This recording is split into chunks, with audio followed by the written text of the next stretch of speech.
딜사이트 마감 노트 시작합니다. 안녕하세요. 진행을 맡은 정재인입니다. 안녕하십니까. 조진정입니다. 시장을 끌어내렸었던 아래 공포, 그러니까 경기 침체에 대한 우려가 어느 정도 완화가 됐습니다.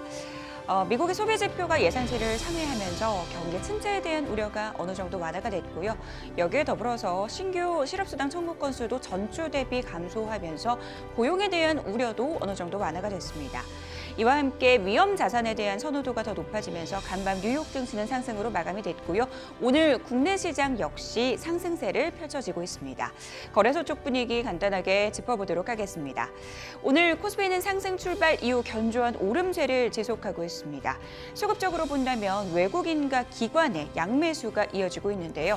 특히 저희가 이 시간 통해서 외국인들의 매수 연속성을 좀 확인해 볼 필요가 있다라는 말씀 드렸는데요. 오늘 꽤나 큰 규모의 매수가 들어오고 있습니다. 더불어서 외국인들이 어떤 업종을 집중적으로 매수했나 체크를 해봤더니 전차를 집중적으로 매수하고 있다라는 점 함께 체크해 보시기 바라겠습니다. 업종별로 본다면 거의 대부분의 업종의 상승세가 이어지는 가운데 반도체 업종의 강세가 눈에 띄는 부분입니다. 간밤 뉴욕 증시 안에서 필라델피아 반도체 지수가 상승세를 보였고요. 엔비디아도 속등을 했습니다. 이와 함께 국내 대장주라고 할 수 있는 삼성전자와 SK하이닉스 두 형님들도 가고 있고요. 이 종목들의 강세는 낙수 효과로 이어지면서 소부장단까지도 그 온기가 퍼지고 있는 그런 상황입니다. 워렌 버핏 효과에 오늘 화장품주도 다시 한번 달리고 있는데요. 반도체주와 화장품주 전략 고민이 많으실 것 같습니다. 잠시 후 이슈노트 시간에 이에 대한 부분들 김덕구 대표님과 함께 꼼꼼하게 체크를 해드리도록 하겠습니다. 이와 더불어서 오늘 조선 업종은 또 부진한 상황입니다. 현대중공업의 파업 소식 전해지면서 업종 전반의 투심이 점점 위축된 모습 확인하실 수가 있고요. 음식료 쪽도 조금 부진한 상황입니다.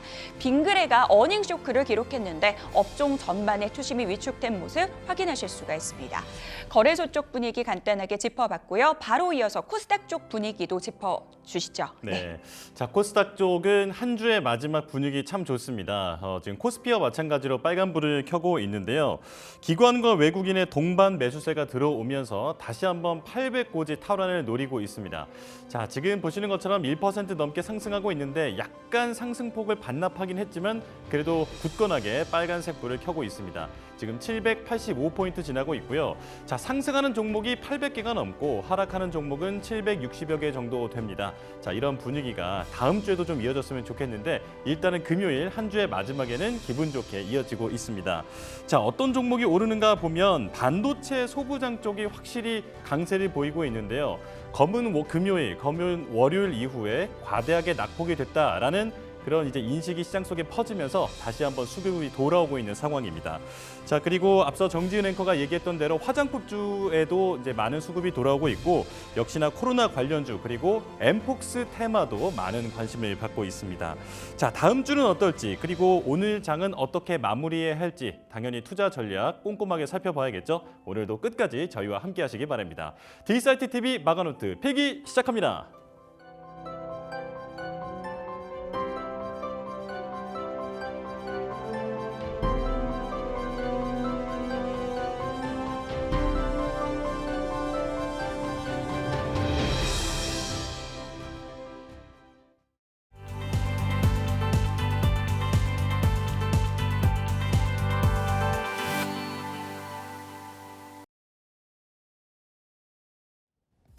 이슈노트 함께 하시죠. 오늘 시장을 관통하는 이슈 점검하고요. 전략 세워보는 시간입니다. 플래처 김덕구 대표님 나오셨습니다. 어서 오세요. 네, 반갑습니다. 대표님과 함께 시장 이야기 나눠보도록 하겠습니다. 자, 오늘의 이슈 화면으로 확인해 보시죠. 엠폭스가 확산되고 있습니다. 수혜주 이야기 나눠보도록 하겠고요. 화장품주 오늘 오르고 있는데 실적보다 버핏 효과인 걸까요? 재료 무게 따져보도록 하겠습니다. 반등 나오고 있는 반도체주 지금 매수해도 될지 자리 짚어보도록 할게요. 엠폭스, 그러니까 이 원숭이 두창의 확산세가 심상치가 않습니다.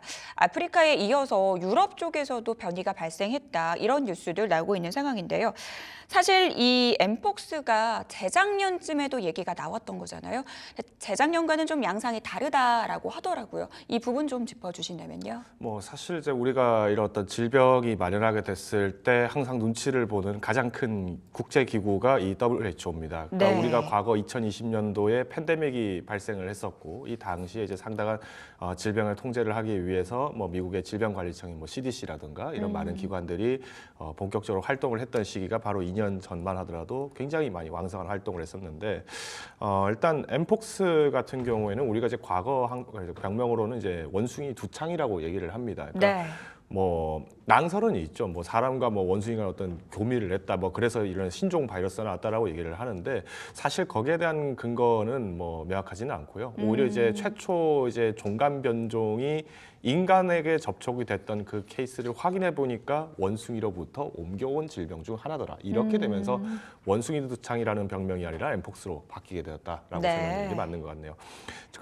그러면 이제 이번에 엠폭스가 유럽까지 확대가 됐다라는 건데 가장 네. 큰 문제점은 과거에 이제 원숭이 두창 같은 경우에는 보통 이제 창궐을 하게 되면은 아무래도 이제 원숭이가 많은 이제 아프리카 밀림 지역이나 이쪽에 있는 국가들이 많이 전염이 컸습니다. 실제로 2022년도까지만 하더라도 10만 명이 넘는 확진자가 나왔었는데 이 당시에도 이제 아프리카 지역 내에서 먼저 이제 창궐을 하기 시작했고 이게 이제 유럽 내로 이제 진입을 하게 되면서 이슈가 됐던 적이 있습니다. 이때만 하더라도 2022년도에는 좀 특징이 있는데 주로 이제 동성애 혹은 이제 양성애 성향을 갖고 있는 남성들을 대상으로 확산이 굉장히 빨랐습니다. 그러다 보니까 저희 스튜디오 내 먼지가 많아서요. 오늘 조금 날씨도 덥고 제가 또 요즘에 기침이 좀 많이 나서 그런 것 같습니다. 네. 근데 이제 이 종간 종간 이제 이종이라든가 아니면은 이제 우리가 흔히 말하는 이제 특정 어떤 이제 뭐 동성애로 인해서 전염성이 있었다라는 부분들이 과거 2022년도에 창궐했던 이 엠폭스의 특징이었는데 지금은 이제 10개가 넘는 아프리카 국가들이 이미 뭐 사망자도 굉장히 많이 나오고 있고 여기에 더 큰 문제는 이제 치사율이 이제 3%대까지 올라갔다는 게 가장 큰 특징입니다. 그러니까 과거에 이제 10만 명이 걸렸던 2022년도만 하더라도 치사율이 뭐 1% 미만에 그러니까 굉장히 적은 치사율을 나타냈기 때문에 사실 사망률이 적었었는데 오히려 이번에 사망자들 그러니까 이제 치명상이 있었던 이 환자들을 대상으로 조사를 해보니까 여성과 아이들도 포함이 돼 있다는 겁니다. 그러다 보니까 이제는 어떤 이제 특정 성별이라든가 어떤 뭐 성교 행위를 통해서 어떤 뭐 옮겨간다는 거 이런 것이 아니라 오히려 이제 어떤 뭐 신체적 접촉 그리고 그 외에도 어떤 이제 뭐 공기 중에 어떤 전염이라든가 이런 가능성이 굉장히 크다라고 판단이 되고 있는 것 같습니다. 치사율이 좀 높은 것으로 판명이 되면서 과거와는 분명 다른 양상을 보이고 있다라는 부분들 말씀을 주셨습니다. 사실 이런 게 참 조심스럽긴 한데요. 질병을 통해서 누군가는 이것을 또 투자 아이디어로 활용하기도 합니다. 시장 안에서 여러 가지 수혜주들 얘기가 나오고 있는데요. 한 차례 이미 급등이 나왔다가 또 눌림목이 나오더니 오늘 다시 한번 불기둥을 뿜는 그런 모습이 포착이 되고 있습니다. 어떤 종목들 구체적으로 시장에서 언급이 되고 있나요? 일단 이제 오늘 엠폭스 관련 섹터에서도 가장 높은 상승률을 보이는 거는 캐스피온이지 않을까 싶은데 네. 실제로 이제 캐스피온 같은 경우에는 이제 백금 촉매를 활용한 이제 고온 살균 방식의 공기청정기 제품을 이제 갖고 있습니다. 그러다 보니까 이 살균 방법이 이제 커질수록 이제 바이러스에 대해서 어떤 소멸 가능성이 크다라는 얘기가 나왔죠. 근데 이제 이런 모습들은 어떻게 보면 우리가 이제 어떤 바이러스 균이 이제 나타났을 때 살균을 해서 제거한다는 거는 굉장히 또 자연스러운 이제 어떻게 보면 커플링이 되는 테마다라고 좀 보시면 될 것 같고요. 실제로 이 엠폭스 그러니까 원숭이 두창에 대해서 어떤 치료 기술이라든가 혹은 뭐 관련돼 있는 어떤 진단 키트를 갖고 있는 기업이라고 한다면은 네. 오성자이엘 그리고 미코바이오메드가 이제 좀 특징입니다. 그러니까 미코바이오메드 같은 경우에는 아무래도 이제 질병청과 또 이제 우리나라 질병청과 원숭이 두창 PCR 검사 특허를 가지고 있어요. 그러다 보니까 실제 이 검사를 진행을 한다면은 이제 미코바이오메드가 다시 우리나라 국민들 대상으로 또 좋은 어떤 매출을 얻을 수 있는 포지션이 생길 것이다, 이런 기회가 이제 있다, 이렇게 판단하는 것 같고요. 네. 오성자이엘 같은 경우에 이제 최근에 재상장이 되었던 이 오상 헬스케어, 이제 자회사로 있습니다. 이 오상 헬스케어가 2022년 6월에 또 원숭이 두창 진단 키트를 개발을 했어요. 그러다 보니까 뭐 오늘은 오성자이엘도 뭐 10% 넘게 상승을 하지만 실제 이 제품을 개발했던 자회사인 오상 헬스케어가 조금 더 탄력이 높지 않았나라고 판단을 하고 있습니다. 또 이제 뭐 녹십자 MS 말씀하신 분도 계실 것 같은데, 녹십자 MS 같은 경우에도 네. 약성 두창 관련돼서 이제 개발 이력이 있다. 이 부분들이 이제 시장에 부각이 되면서 좀 상승 탄력이 높지 않나라고 판단을 하고 있는데, 전반적으로 오늘 좀 시장을 주도하는 이 엠폭스 관련돼서 급등이 나왔을 때는 아무래도 이제 WHO에서 이제 지금 국제 비상 사태를 선포를 하다 보니까 네. 여기에 좀 급등 현상이 좀 나오지 않았나라고 해석을 하고 있습니다. 그럼 이렇게 언급된 종목들 단기 트레이딩 정도로 보고 있는 거죠?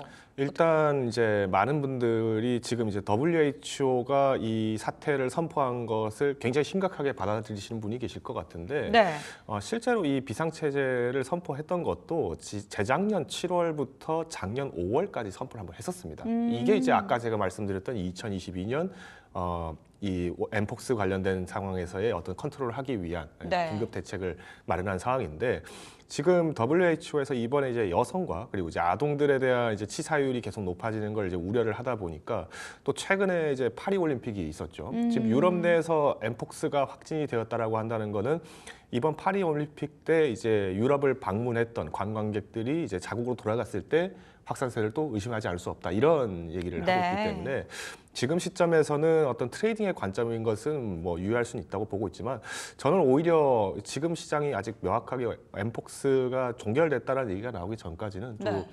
급등 급락을 좀 반복을 할 가능성은 있다라고 보고 있습니다. 그리고 이번에 눈치를 채셨겠지만은 굉장히 많은 이제 하절기 때 굉장히 많은 인구 이동들이 있었어요. 그러다 보니까 결국은 이 사태에 대해서 조금 더 WHO를 비롯한 각 국제기관들은 조금 더 심각하게 보고 있는 것 같습니다. 그래서 일단 지금 보유하신 분들이라고 한다면은 오늘처럼 이렇게 급등이 나왔을 때는 이제 비중을 좀 많이 줄이셔야죠. 뭐 만약 5% 정도 내가 이 엠폭스 관련된 종목이 있었는데 오늘 수익이 그래도 20% 이상 났다. 그러면 네. 뭐 기존의 5% 지분을 다시 이제 1%로 또 축소했다가 또 이제 조정이 나왔을 때 또 다시 한번 다 보는 이런 전략이 굉장히 유효할 것으로 보고 있습니다. 그래서 아직 질병에 대해서의 워낙 명확한 이제 경로가 확인이 되지는 않은 상황이기 때문에 지금은 차단을 위해서라도 이 테마가 조금 더 부각될 가능성이 있다고 보고 있습니다. 앞으로 추가적으로 테마가 부각될 가능성, 시세의 급등락이 좀 더 나올 수 있다라는 부분들 말씀을 해주셨습니다. 일단 보유자 관점에서는 지금과 같이 급등이 나왔을 때 비중을 어느 정도 줄이는 게 좋겠다라는 부분들도 언급해 주셨으니까요. 참고해 보시면 좋을 것 같습니다. 자, 원숭이 두창 관련주들, 그러면 우리가 그 안에서 보고 계신 종목 있으실지 좀 궁금하거든요. 사실 뭐 오늘 같은 시장에서 뭐 추천을 드리기는 어렵습니다만, 네. 그래도 아까 말씀드렸던 이 미코바이오메드가 질병청과 이제 이 PCR 검사 특허를 이미 가지고 있는 상태이기 때문에 상대적으로 조금 매수세가, 물론 금액 자체가 좀 작기 때문에 조금 조정 시에는 또 과감한 조정은 예상이 되고 있습니다만은 이런 어떤 기존의 특허 그리고 이제 진단 키트 관련 기업들을 중심으로 매매를 하시는 게 어떨까라고 말씀을 드리겠습니다. 미코바이오메드. 이 원숭이 두창 관련주 내 탑픽으로 관심 종목으로 꼽아 주셨습니다. 자, 바로 이어서 화장품주 이야기 나눠보도록 하겠습니다. 화장품주가 오늘 시장에서 다시 한번 상승세를 보이고 있습니다. 이 워렌 버핏의 투자 소식 간밤에 전해졌죠. 이 울타뷰티, 그러니까 미국판 올리브영을 매수했다라는 소식과 함께 이 국내 화장품주 투심에도 어느 정도 영향을 미치는 것으로 보이는데요. 오늘 화장품주의 강세를 어떻게 해석해야 될지 좀 고민이 되거든요. 진짜 이거 버핏 효과로 봐야 되는 건가요? 일단 워렌 버핏이 이제 워렌 버핏 회장께서 이제 지난 2023년부터 2024년 상반기까지 이제 투자 의견을 물었을 때 네. 지금은 미국 주식을 살 수 있는 게 없다, 눈에 보이지 않는다라는 굉장히 매파적 발언을 한 적이 있습니다. 네. 그러고 나서 최근에 이제 애플의 주식을 굉장히 과감하게 처분하는 모습들도 나왔었는데, 오히려 이 화장품주를 매수를 했다라고 한다는 거는 뭐 아시겠습니다만 워렌 버핏이 뭐 고작 뭐 한두 달의 시세 차익을 이용하기 위해서 투자하는 투자 전략가는 아닙니다. 오히려 네. 이제 내수 자체에 대한 부활을 기대하고 있는 것이 아닌가라고 이렇게 좀 설명을 드릴 수 있을 것 같고요.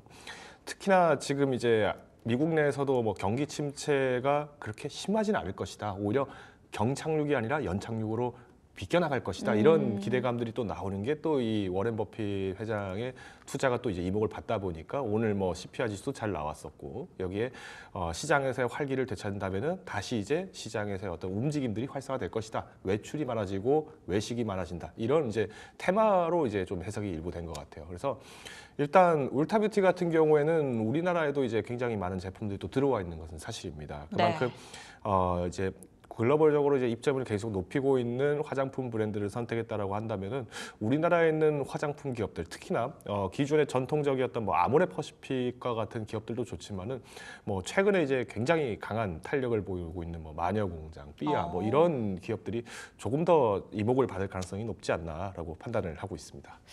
이 재료를 어떻게 활용해야 될지 이 부분에 대해서 중점적으로 설명을 해주셨습니다. 그런데 사실 화장품주 투자자 입장에서 고민이 많은 게 사실이에요. 이미 너무 많이 올랐기 때문에 추가적인 상승이 위해서는 어떤 재료가 필요할까, 어떤 포인트가 있을까 고민이 되는 것도 사실인데요. 우리가 어떤 부분을 좀 점검해야 될까요? 일단 화장품주의 가장 큰 특징은 이제 실적 성장이 두드러지고 있다라는 것이고요. 그리고 두 번째로 이제 우리가 주목해야 될 거는 전통적인 화장품 시장의 가장 1위 소비국이었던 중국이 지금 예사롭지 않다라는 겁니다. 그러니까 우리가 이제 실적이 굉장히 기대된다라면서 화장품주들이 굉장히 몸값을 많이 올릴 때도 아모레퍼시픽도 거기에 포함이 돼 있었습니다. 근데 실질적으로 아모레퍼시픽은 2분기 내 상승 탄력이 좋긴 했습니다만은 실제 그 실적은 어떻게 했죠? 굉장히 처참하다라는 얘기들이 나왔었죠. 오히려 아마존 데이 때 이 아모레퍼시픽 제품의 아마존 데이 때 가장 많이 팔린 이 한국의 화장품 중에 1, 2, 3위가 아모레퍼시픽 제품이었다라는 기사가 나왔음에도 불구하고 아모레퍼시픽의 실적이 좋지 않았다는 것은 결국 큰 시장을 어딘가 잃고 있다라고 보셔야겠죠. 아시겠습니다만 우리가 유커드를 기대하면서 항상 얘기가 나왔던 테마가 화장품 테마였습니다. 그만큼 면세점 들러서 좋은 한국 화장품 싸게 사올 것이다. 이런 기대감들이 높았었는데 지금 뭐 중국에서 아모레퍼시픽이 선전하고 있다라는 기사를 좀 전체 찾아보기가 어려워요. 그 말은 중국에서의 어떤 우리나라 한국 브랜드의 가치가 떨어졌다라고 보시기보다는 지금 중국은 소비 부진이 계속 이미 발현되고 있다. 이렇게 해석하시는 게 바람직하겠죠. 그러다 보니까 이제 지난해부터 오히려 화장품 기업들 그리고 이제 화장품 제품을 공략하는 많은 기업들이 중국이 아니라 일본 시장을 적극적으로 공략을 하고 있습니다. 실제로 2023년, 그러니까 작년부터 해서 한국에 대한 중국의 단체 관광 허용이 진행이 됐었죠. 이후부터 많이 상승을 했던 게 면세점 테마 그리고 화장품 테마였는데 실제 이 단체 관광 허용 전에 그 공석을 내한을 했던 관광객의 포지션이 가장 높았던 나라가 어딘가 보니까 일본이었습니다. 그러니까 아이러니하죠. 그러니까 중국이 빈자리를 일본 관광객들이 대거 놀러 와서 한국에서 놀고 갔다라는 겁니다. 그럴 수밖에 없는 게 중국 내에서도 일본 내에서도 사실은 뭐 일본 내에는 철도가 잘 발달되어 있기 때문에 전국 여행이 쉽다 뭐 이렇게 말씀하시는 분도 계신데 뭐 성수기 때만 하더라도 알고 있는 일본의 철도 차량을 이용하는, 그러니까 우리가 말하는 기차표 값이만 하더라도 뭐 거의 뭐 3만 원 돌파를 하다 보니까 오히려 한국에 비행기 타고 놀러 오는 게 더 싸더라 이런 입장이었다는 거죠.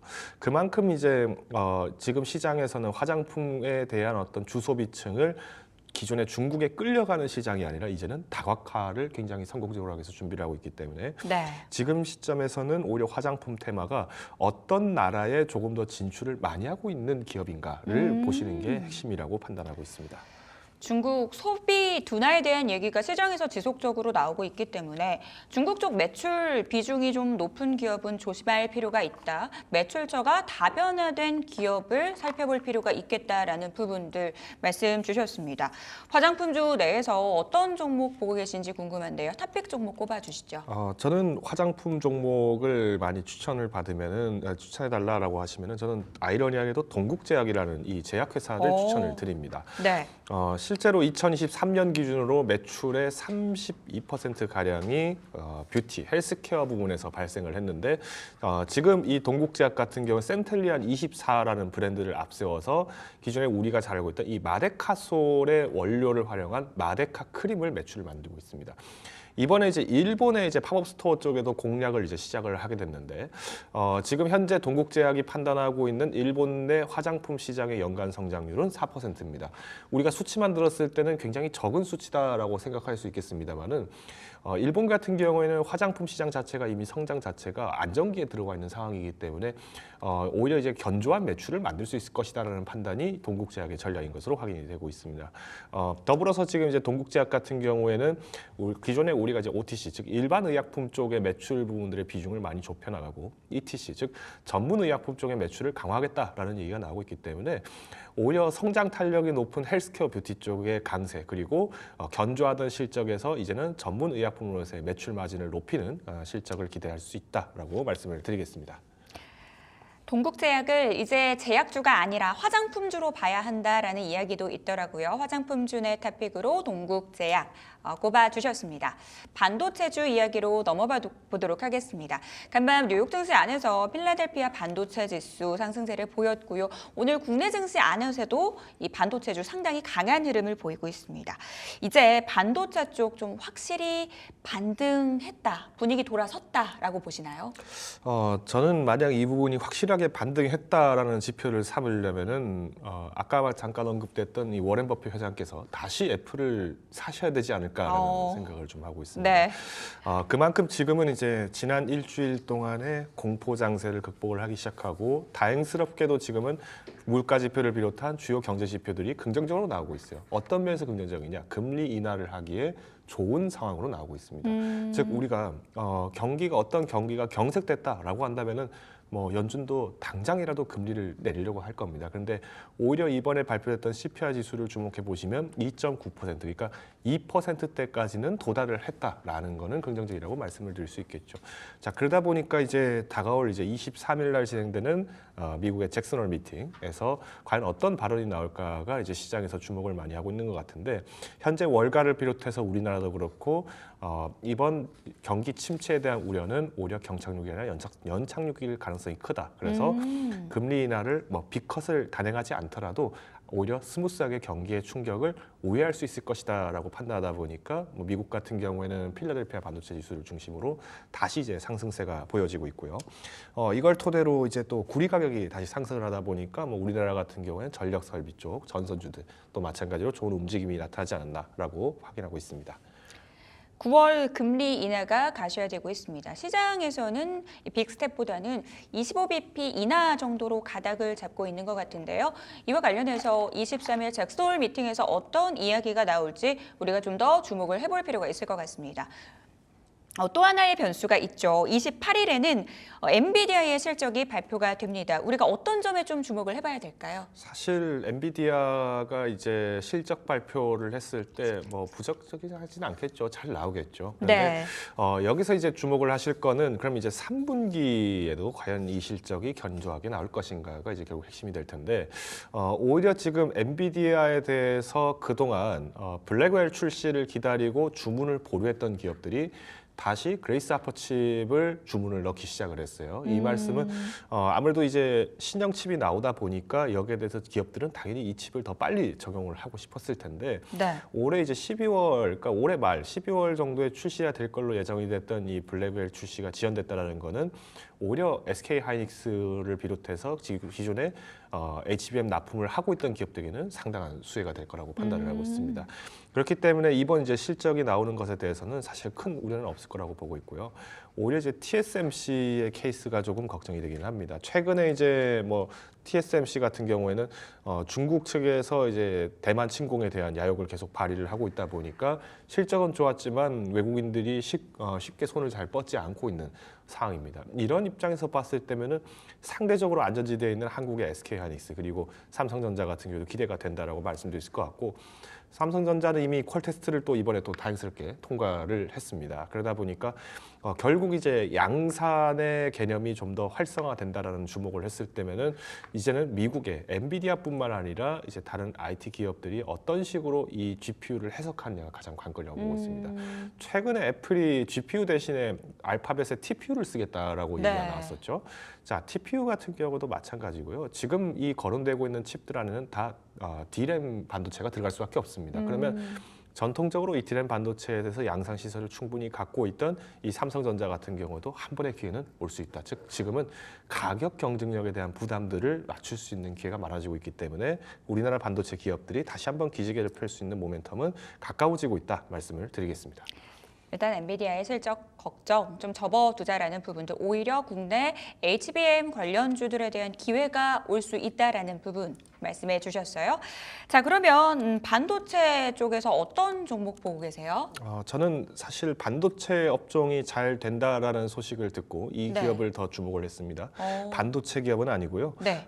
KINX라는 회사입니다. 이 기업은 아시는 분들은 아시겠습니다만 인터넷 데이터 센터 사업을 영위를 하고 있는데 최근에 이제 AI 산업, 생성형 AI가 이제 출시하게 되면서 여기에 이제 인터넷 환경 자체가 상당히 복잡해지고 또 여기에 대한 트래픽 요소가 굉장히 급증하는 현상이 나타났습니다.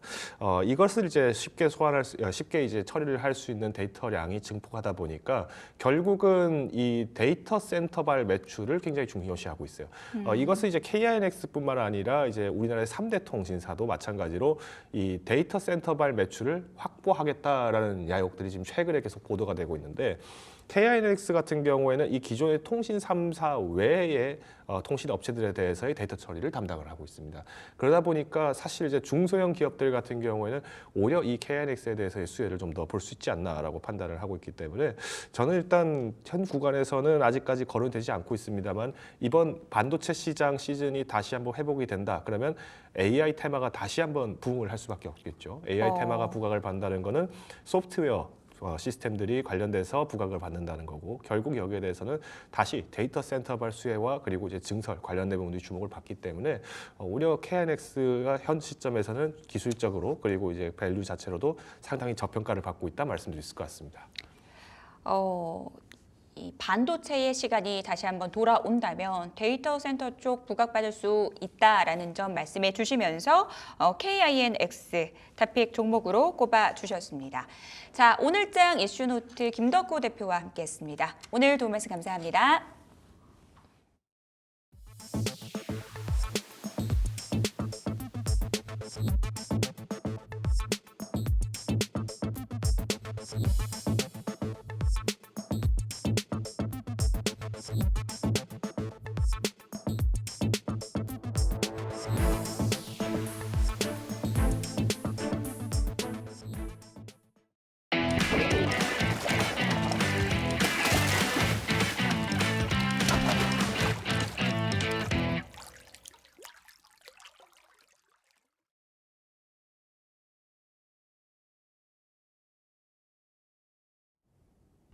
자, 바닥에 있는 종목을 낚아서 이제 월척 종목으로 만들어보는 시간이죠. 강태공 전문가와 함께하겠습니다. 어서 오십시오. 네, 안녕하세요. 네, 자 오늘도 기분 좋게 시작해 보겠습니다. 첫 번째 키워드부터 띄워주실까요?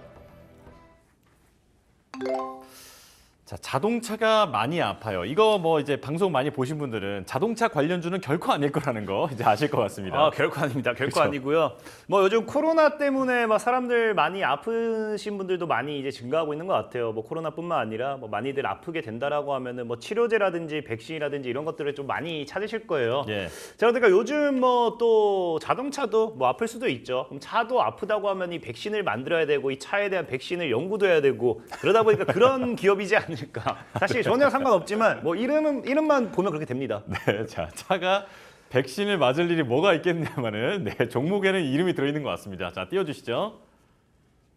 그렇습니다. 차 백신 연구소입니다. 근데 아프면 치료제가 필요한 거 아닙니까? 뭐 그렇죠. 뭐 자동차도 뭐 치료제 필요할 수 있고 어쨌든 이거 뭐 차에 대한 백신은 아니고 그냥 네네. 어쨌든 뭐 이렇게 이어붙이면 된다. 그 정도만 이해하시면 되고 네. 중요한 거는 이 백신 이름에서부터 나와 있습니다. 차 백신 연구소라는 기업 자체는 이 백신 관련되어 있는 그냥 이 여러분들 흔히 잘 아는 이 생명공학 분야에 있어가지고 다양한 이 백신 및 면역, 치료제 이런 것들을 연구 개발하는 이 기업이다라고 좀 보시면 좋아요. 그러다 보니까 역시나 이 모멘텀을 가지고서 엮는다고 하면 사실 제약 바이오 관련돼 있는 이슈밖에는 뭐 크게 없다라고 좀 보는 게 좋고 뭐 그럼에도 일단은 뭐 전체적인 백신 치료제도 중요해요. 근데 지금 여러분들 코로나 시절을 경험해봐서 알겠지만 이 치료제보다도 단기적으로는 백신 관련돼 있는 모멘텀 이슈들 이런 것들이 더 크게 갈 수 있기 때문에 이 백신 관련돼 있는 부분도 좀 눈여겨봤으면 좋겠다라고 좀 말씀드리고 이 키워드까지 보고 가신다고 하면은 이 종목을 우리가 매수해야 되는 이유 충분히 알 수 있을 거다 좀 말씀드리겠습니다. 좋습니다. 자, 준비해 오신 내용 세 가지 띄워보겠습니다.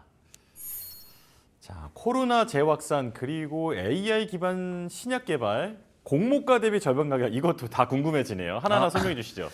일단은 뭐 여러분들도 알다시피 최근에 이제 코로나 관련돼 있는 이 모멘텀 코로나를 통해 가지고 지금 확진자가 뭐 엄청나게 증가하고 치료제가 지금 한 2, 3주치는 이미 부족하다라고 이야기가 나올 만큼 치료제에 대한 치료제가 되었던 이 백신이 되었던 코로나 관련돼 있는 반사핵수주들이 지속적으로 움직이는 그런 모멘텀입니다. 그러다 보니까 사실 이제 이 차백신 연구소 같은 경우는 과거에 이제 코로나19와 이제 인플루엔자를 이제 혼합 백신으로 이제 개발하면서 이 관련되어 있는 모멘텀으로 좀 이제 올라갔던 기업 중에 하나예요. 근데 여러분들이 좀 많이 아셔야 되는 게 이거를 지금 개발했다고 해서 이걸 뭐 시판하고 백신을 뭐 이런 게 아니라 아직 진행 중입니다. 우리가 뭐 보통의 제약 바이오 기업들이 있어가지고 뭐 뭘 개발했다고 해서 그게 바로 상용화 되지는 않아요. 개발을 했으면은 뭐 임상 과정도 거쳐야 되고 그거를 이제 상용화 시키는 데 있어서 뭐 FDA 뭐 승인도 받아야 되고 굉장히 이제 많은 부분 시간이 걸립니다. 그러다 보니까 사실 뭐 정말로 이 차백신 연구소가 뭐 백신 관련돼 있어가지고 당장의 실적이라든지 뭐 이런 거를 가지고서 우리가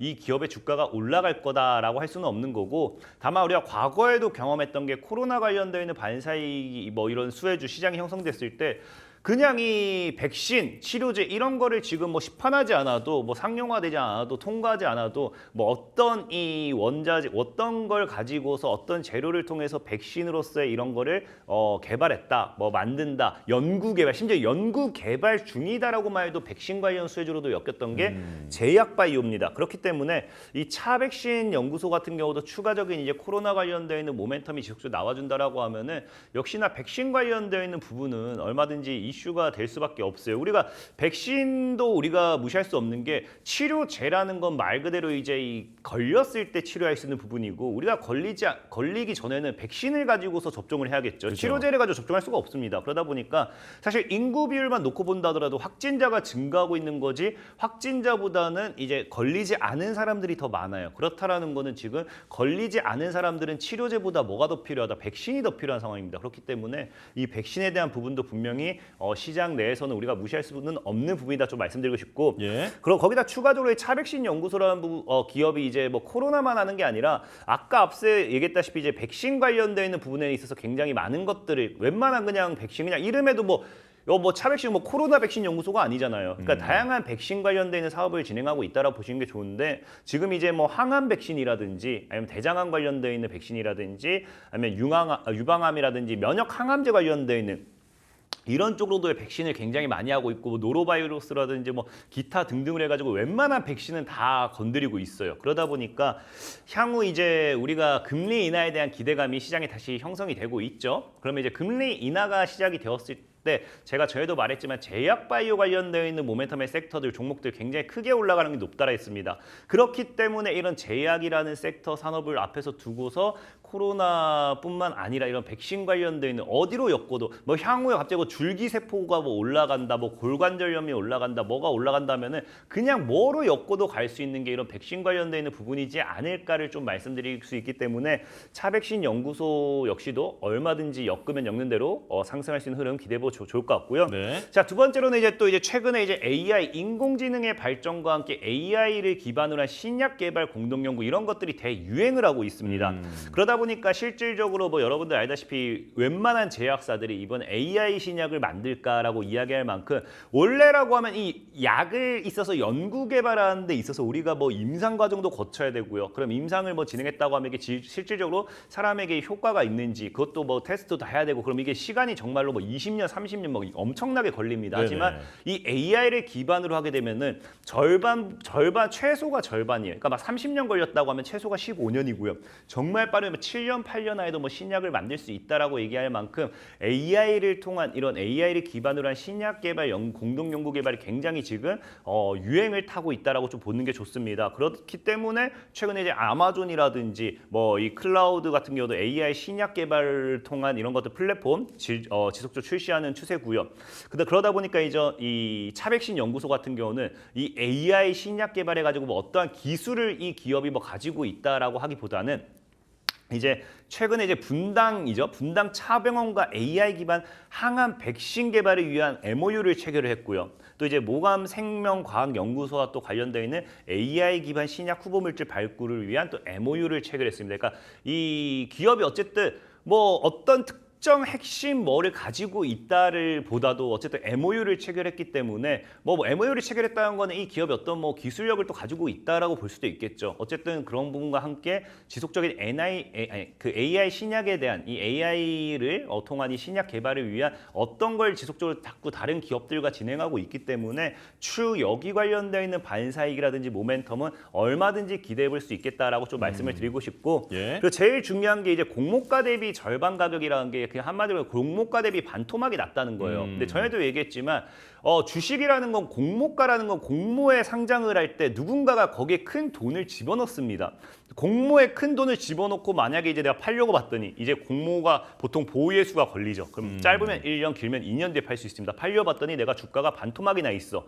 뭐 여러분들 뭐 500만 원, 뭐 1000만 원이야 그냥 과감하게 손절 치겠죠. 뭐 50억, 100억 넣은 사람들이 어떻게 마이너스 50%에 손절 치겠습니까? 절대 못 쳐요. 네. 그러다 보니까 어떻게 하느냐. 이렇게 공모에 이 자금을 끌어 넣었던 사람들은 다시 밑에서 물도 타고 뭐 하고 하면서 최소 본전에는 탈출해야 되기 때문에 공모가까지는 어떻게든 주가를 끌어올려놔요.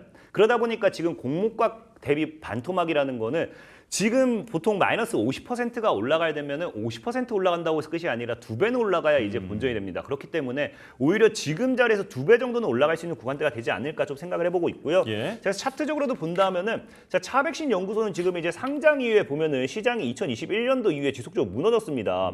지속적으로 무너졌기 때문에 지금 보면 알겠지만 공모가가 10,000원이었어요. 10,000원대에서 지속적으로 무너지면서 제대로 10,000원 위로 간 적이 없기 때문에 사실상 10,000원에 지금 거의 다 물려 있다라고 좀 본 게 좋고 그럼 지금 자리에서 공모가까지만 올라가도 2배 정도는 노려볼 수 있겠죠. 네. 계속해서 시장이 이제 고금리와 함께 무너졌던 구간이기 때문에 오히려 금리 인하와 함께 강하게 상승하는지 지켜보시면 좋을 것 같고 그럼 지금 자리에서 2편까지 밀집되어 있기 때문에 충분히 상방에 대한 기대도 해볼 수 있다. 그래서 저는 개인적으로 이거 뭐 지금 4,750, 4,800, 그 4,750 아래도만 매수 기회 줄 것 같긴 해요. 그래서 4,750원 아래에서 한번 매수 타점 한번 노려보셨으면 좋을 것 같고요. 자, 목표 가격은 전 제가 봤을 때 개인적으로 10,000원대를 크게 아까 얘기했죠. 공모가가 10,000원이기 때문에 10,000원 정도는 좀 노려볼 수 있지 않나라고 좀 생각해보고 있고 손절 가격대는 지금 뭐 3,700원이 최저기 때문에 조금 더 아래로 한 3,500원 정도 잡고 대응하신다고 하면은 제약바이오 관련해가지고 이 기업에 대한 충분히 시세 차익 노려보실 수 있겠다 말씀을 드리겠습니다. 네, 자 오늘도 키워드 덕분에 기억이 잘 날 것 같습니다. 결코 자동차 관련주가 아닙니다. 백신 관련주인 차 백신 연구소에 대해서 설명을 들어봤습니다. 자 이제 두 번째 종목 보겠습니다. 자 띄워주시죠. 자 넷밖에 남지 않았어. 왠지 종목명에 넷 들어갈 것 같습니다. 아우 들어가야죠. 당연히 들어가야죠. 이제 좀 예리하죠. 아우 예리합니다. 이제 우리가 넷밖에 이제 보통 우리가 이거는 뭐 또 이제 우리가 게임 같은 거 하면은 막 이제 그 뭐 예를 들어 피구 뭐 이런 거 했다. 네. 이제 막 팀원 다 죽는 거예요. 이제 4명밖에 안 남았어. 그럼 이제 딱 이제 작전 타임을 외치죠. 작전 타임 딱 외쳐가지고 야 뭐야 봐 우리 큰일 났어. 우리 넷밖에 안 남았다고. 우리 넷이서 해야 된다. 우리 넷이 어떻게 해야 돼. 우리 넷이 끝내야 된다고 하는 기업이에요. 아 연기가 점점 늘고 있습니다. 아, 보는데 즐거운데요. 자 종목명 보여주세요. 그렇습니다. 우리 넷입니다. 우리 넷밖에 안 남았다. 여러분들 계좌 힘들 건데 우리 넷이 어떻게든 해드릴 겁니다.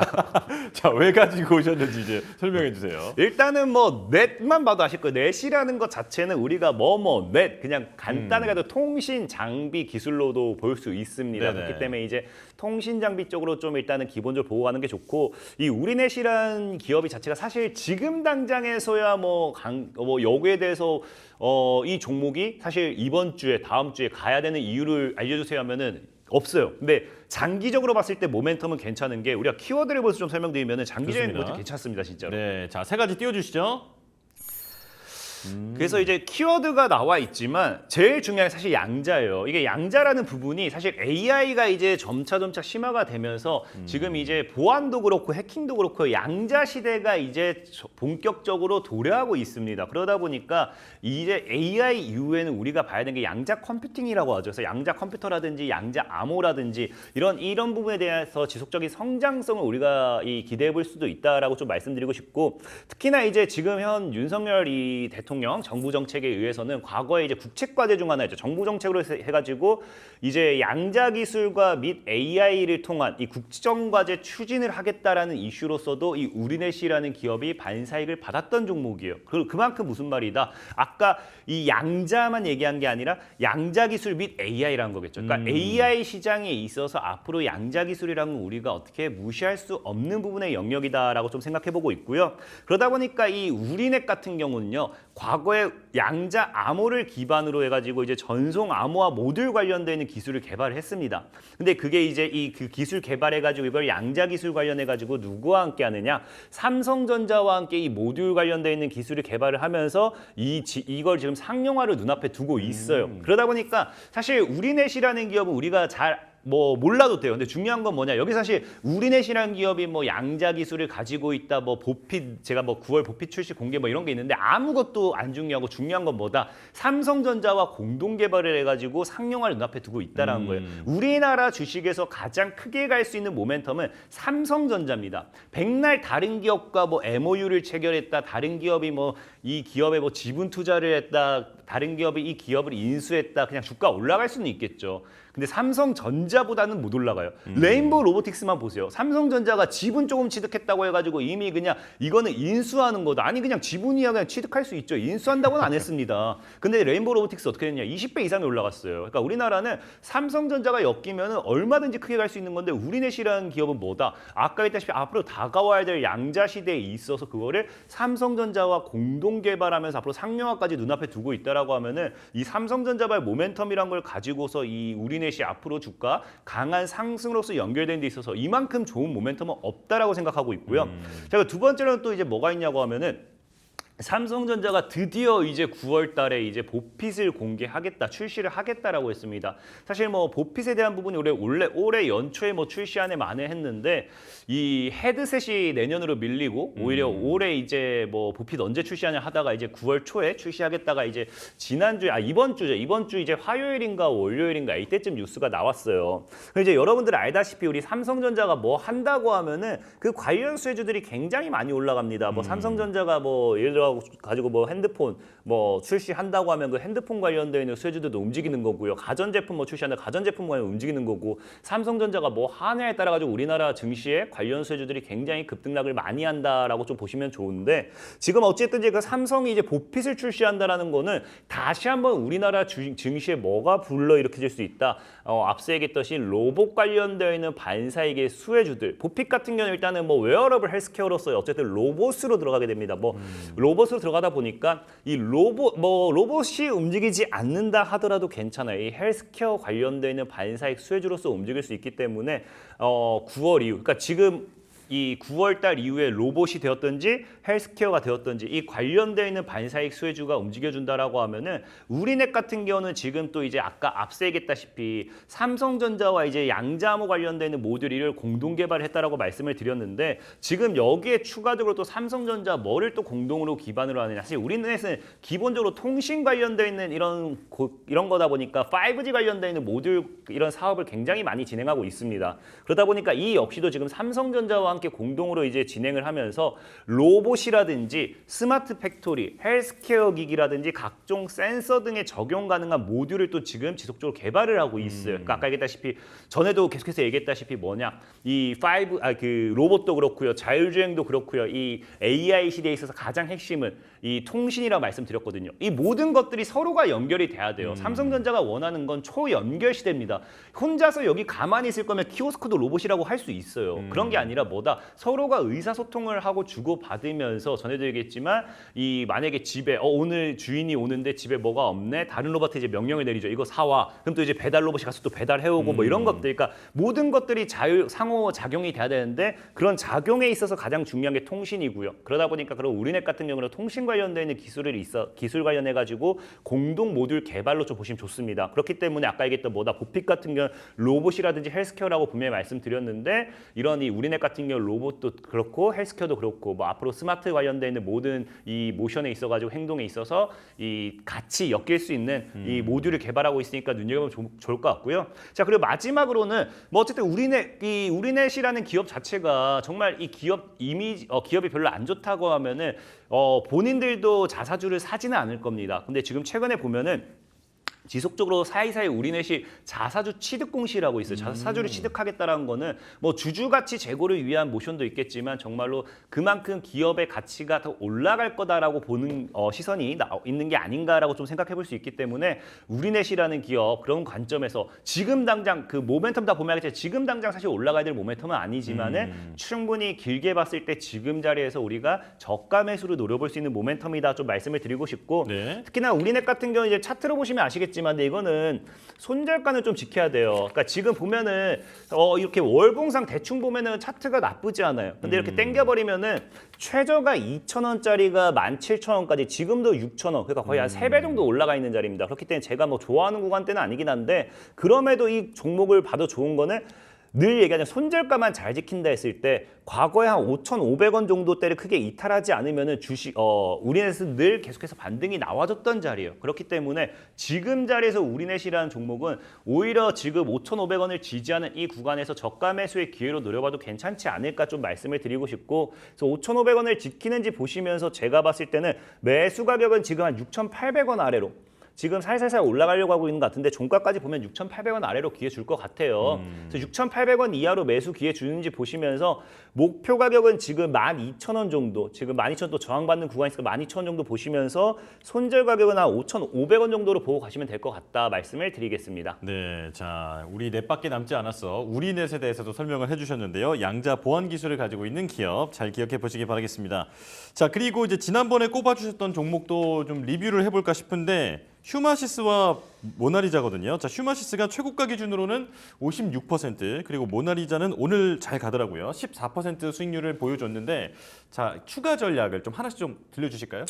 휴마시스 같은 경우는 저희도 말했지만 지금 일단 코로나 관련되어 있는 여파로서 진단 키트로 가고 있습니다. 근데 지금 또 진단 키트에서 추세가 치료제로 슬슬 넘어가는 추세예요. 네. 그러면서 휴마시스가 차트 저항이 3,000원이 큰 자리에서 추세가 또 바뀌려고 하고 있다는 거는 다시 지금에서 무너질 수도 있다는 겁니다. 그렇기 때문에 휴마시스 보수적으로 저는 수익을 좀 챙겨 가시면서 2,300원 익절가 잡으시면서 3,000원 돌파하는지 지켜보면 좋을 것 같고요. 자 그리고 모나리자 같은 경우는 아직 사실 뭐 출발도 안 했다 생각하고 있어요. 모나리자 같은 경우는 뭐 오늘 뭐 추가적인 급등이 나와주면서 오늘 뭐 장중에만 거의 그 상한가 근접했다라고 생각하고 있는데 모나리자는 본격적인 출발을 하려고 하면 적어도 이제 4,000원을 돌파하고 안착을 해줘야 돼요. 안착이라는 건 4,000원 돌파 이후에 4,000원을 깨지 않는 모습. 그때부터 본격적인 상방 흐름이 나와줄까 생각하고 있기 때문에 지금 이 종목은 굳이 수익 실현하기보다는 그냥 4,000원대 지금 거래량도 잘 터지고 있거든요. 4,000원대 돌파하는지를 먼저 지켜보시기 바라겠다라고 말씀을 드리겠습니다. 네, 휴마시스는 지금 정도에서는 어느 정도는 수익을 좀 실현하시는 것도 추천을 드리고 그리고 모나리자는 4,000원에 안착하는지를 지켜보면서 아직까지는 이제 뺄 필요는 없다 이렇게 좀 정리를 해주셨습니다. 자 이번 주도 수고 많으셨고요. 강태공 전문가는 여기서 인사 나누겠습니다. 고맙습니다. 감사합니다.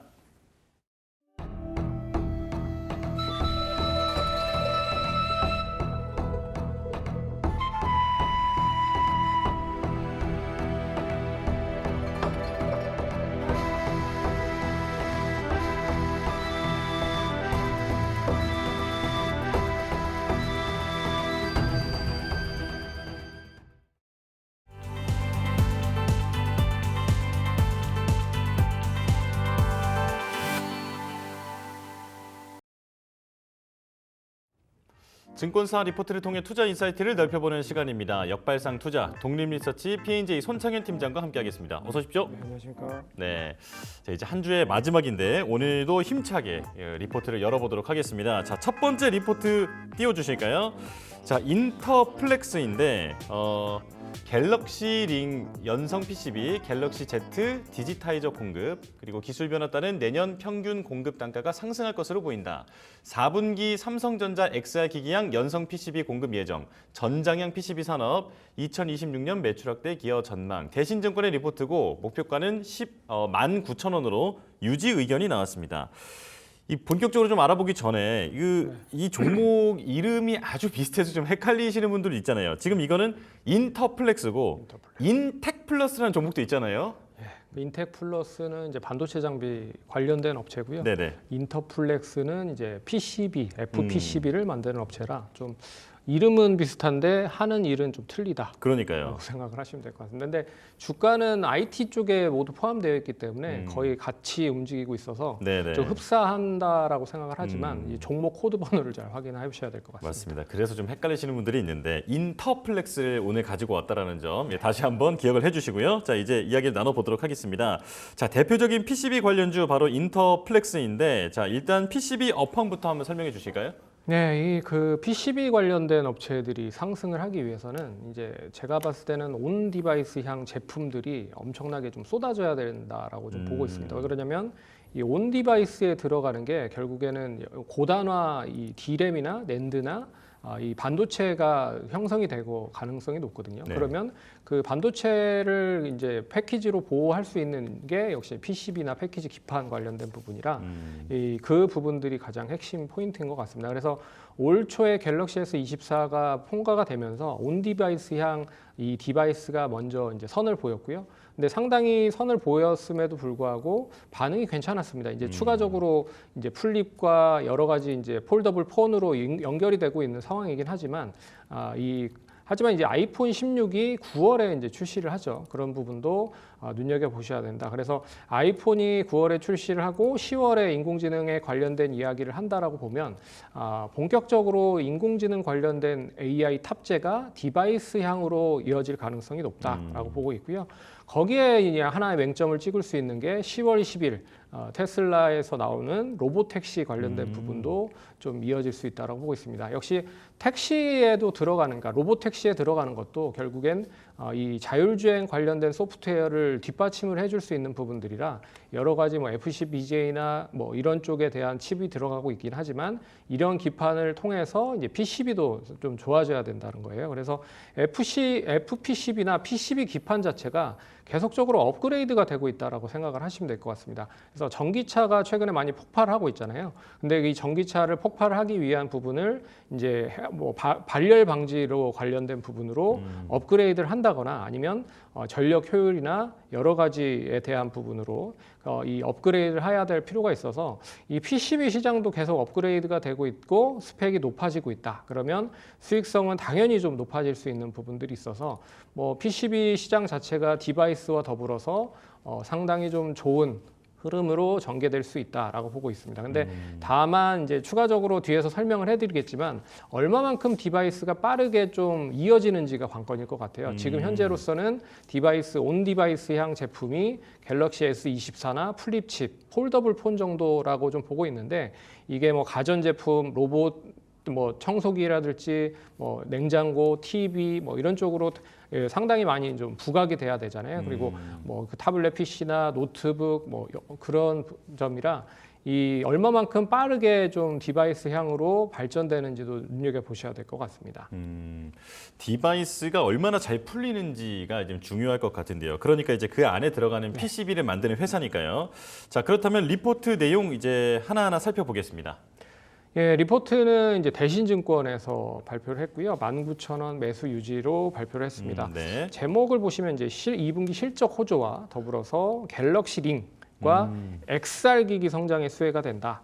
그래서 투자 의견은 이제 목표가 앞에서 말해드렸듯이 19,000원이고요. 24년 2분기 매출을 기준으로 보면 매출이 1,451억을 기록을 했고 그리고 기존에 예상을 했었던 예상치보다는 어느 정도 부합을 했다라고 볼 수가 있습니다. 그래서 영업이익도 95억으로 부합을 했다라고 보고 있고요.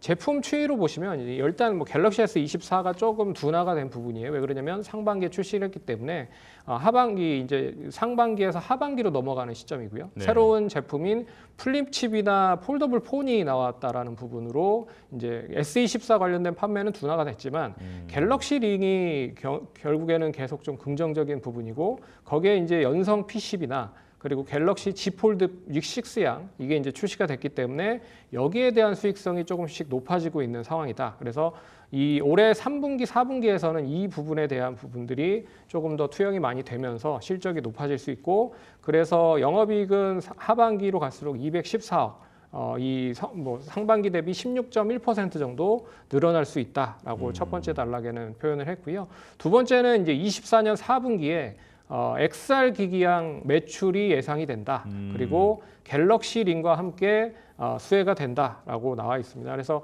하반기 투자 포인트를 한 3가지 정도로 두고 보고 있는데 삼성전자의 이제 프리미엄 모델인 갤럭시 S 시리즈죠. 울트라와 이제 갤럭시 S G 시리즈의 폴드양 이 PCB가 계속 공급이 되고 있는데 이 프리미엄 모델이라고 하는 부분에 있어서 역시 PCB 가격도 높아지고 있다. 그래서 24년 말부터 시작을 해서 25년까지 계속 상승을 하고 안정적인 매출에 대한 이익을 확보하겠다라고 보고 있고요. 이 삼성전자의 신규 모델 갤럭시 링과 그리고 다음으로 24년 4분기에 XR 기기가 연성 PCB도 동사가 공급한다라고 해서 25년부터는 갤럭시 링과 XR 기기 관련된 매출이 조금씩 높아질 수 있다라고 보고 있고요.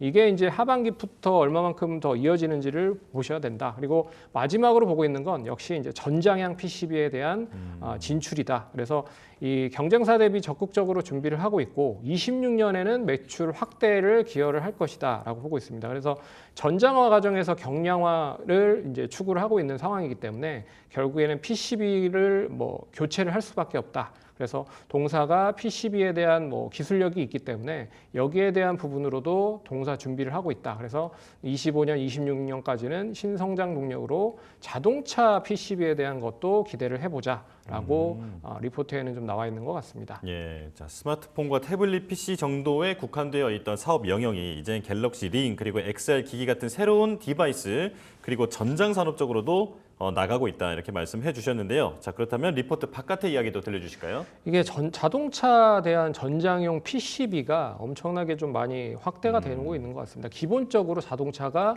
전장화가 된다라는 것 자체가 PCB가 많이 사용이 될 수밖에 없다라고 보고 있어서 그런 번에서 이 전기차가 많이 판매가 되지 않고 있지만 하이브리드나 이 내연기관차에 대한 부분에서 PCB가 계속 늘어날 수밖에 없다라고 보고 있고요. 하지만 이제 PCB 시장이 좋아지기 위해서는 전기차 시장이 확장이 필요하다라고 생각을 하고 있습니다. 왜 그러냐면 이 내연기관차보다 전기차에 대한 PCB가 훨씬 더 많이 들어가기도 하고 그리고 가격이 한 2~3배 정도는 비싸요. 그렇기 때문에 이 전기차가 얼마만큼 시장 캐즘을 극복을 하고 이제 다시 원 궤도로 돌아오는지가 관건일 것 같다. 하지만 전장화에 대한 부분은 꾸준히 이어가기 때문에 안정적인 실적 우상향은 기대가 될 수 있을 것이다라고 보고 있습니다. 그리고 신규 제품에 대한 특수가 어느 정도 나오는지가 중요할 것 같아요. 동사가 가장 많이 주가가 상승을 했을 때를 보면 16년에서 17년이거든요. 이때가 8,900원에서 71,700원까지 상승을 했습니다. 예. 가장 큰 이유가 PCB 수요에 대한 확대로 스마트폰 개화가 본격화됐다라고 보고 있어서 상승을 한 거거든요. 그렇기 때문에 삼성이 지금 다양한 디바이스를 만들어서 이제 출시를 하려고 준비를 하고 있다. 링과 XR 관련된 부분에 동사가 수혜를 받을 수 있을 거라고 보고 있지만 이게 얼마만큼 시장에서 반응이 하는지가 중요할 것 같습니다. 앞에서 얘기해드렸듯이 디바이스가 따라와야 된다라고 보고 있어서 이런 거를 좀 잘 눈여겨보신다라고 하면 뭐 하나의 좀 기회가 이번 시점에서 좀 되지 않을까 그렇게 좀 봐야 될 것 같습니다. 네, 갤럭시 링이나 어떤 XR 기기 같은 것은 실제로 만져본 사람도 거의 없을 거 아니에요. 네. 지금은 이제 이런 것들이 만약에 스마트폰처럼 많이 퍼진다면 지금 이런 회사들도 인터플렉스 같은 회사들도 수혜를 입을 수 있다 말씀해 주셨습니다. 자, 그렇다면 가격을 여쭤볼 텐데요. 지금 대신증권은 19,000원 제시했는데 팀장님께서는 어떻게 보십니까? 예, 19,000원이 PER 그 대신증권에서 PER 5배 정도 수준으로 계산을 해서 19,000원을 제시를 한 것 같아요. 근데 네. 뭐 제가 봤을 때도 역시나 19,000원 좀 저렴하죠. 수익성적인 부분으로만 계산을 해봐도 지금 어제가 기준으로 봤을 때 PER이 5배 정도밖에 되지 않습니다. 그렇기 때문에 엄청나게 저렴하다라고 말씀드릴 수 있을 것 같고 뭐 10배 정도만 계산을 해봐도 한 22,000원 정도까지 상승할 수 있다라고 말씀드릴 수 있을 것 같아요. 그래서 밸류에이션적인 부분이나 증권사에서 제시하고 있는 가격까지도 충분히 상승을 할 수 있다라고 보고 있고 뭐 기술적인 흐름으로만 보면 결국 지금 시점이 거의 단기 바닥권, 중장기적인 바닥권 흐름입니다. 그래서 10,000원에서 11,000원 정도 양호하게 안착을 하면 단기적으로 목표가를 한 15,000원 정도 보시면서 대응하면 좋지 않을까라고 보고 있어서 1차적인 목표가는 15,000원 좀 보면서 대응을 한번 해보자라고 언급드리겠습니다. 네, 자 리포트에 나와 있는 목표가는 19,000원이지만 1차 목표가로는 15,000원 제시를 해주셨고 지금 가격대는 상당히 저렴한 편이다 이렇게 설명을 덧붙여 주셨습니다. 자 이제 두 번째 리포트 볼게요. 화승 엔터프라이즈인데요. 자 2분기 영업이익이 188억 그리고 2019년 수준을 회복했다 이렇게 적혀 있군요. 증설 후에 가동률 상승이 이어지면서 실적 개선세, 실적은 상저하고 2분기 넘는 3분기 이익이 기대된다. 스니커즈 업황이 회복되고 있고 신발 OEM 뚜렷한 회복세다. 자 대신증권의 리포트고 목표가는 14,000원 유지 의견이 나왔습니다. 자 신발 기업을 가지고 오셨는데 네, 신발. 네, 왜 이제 주목을 하셨을까요?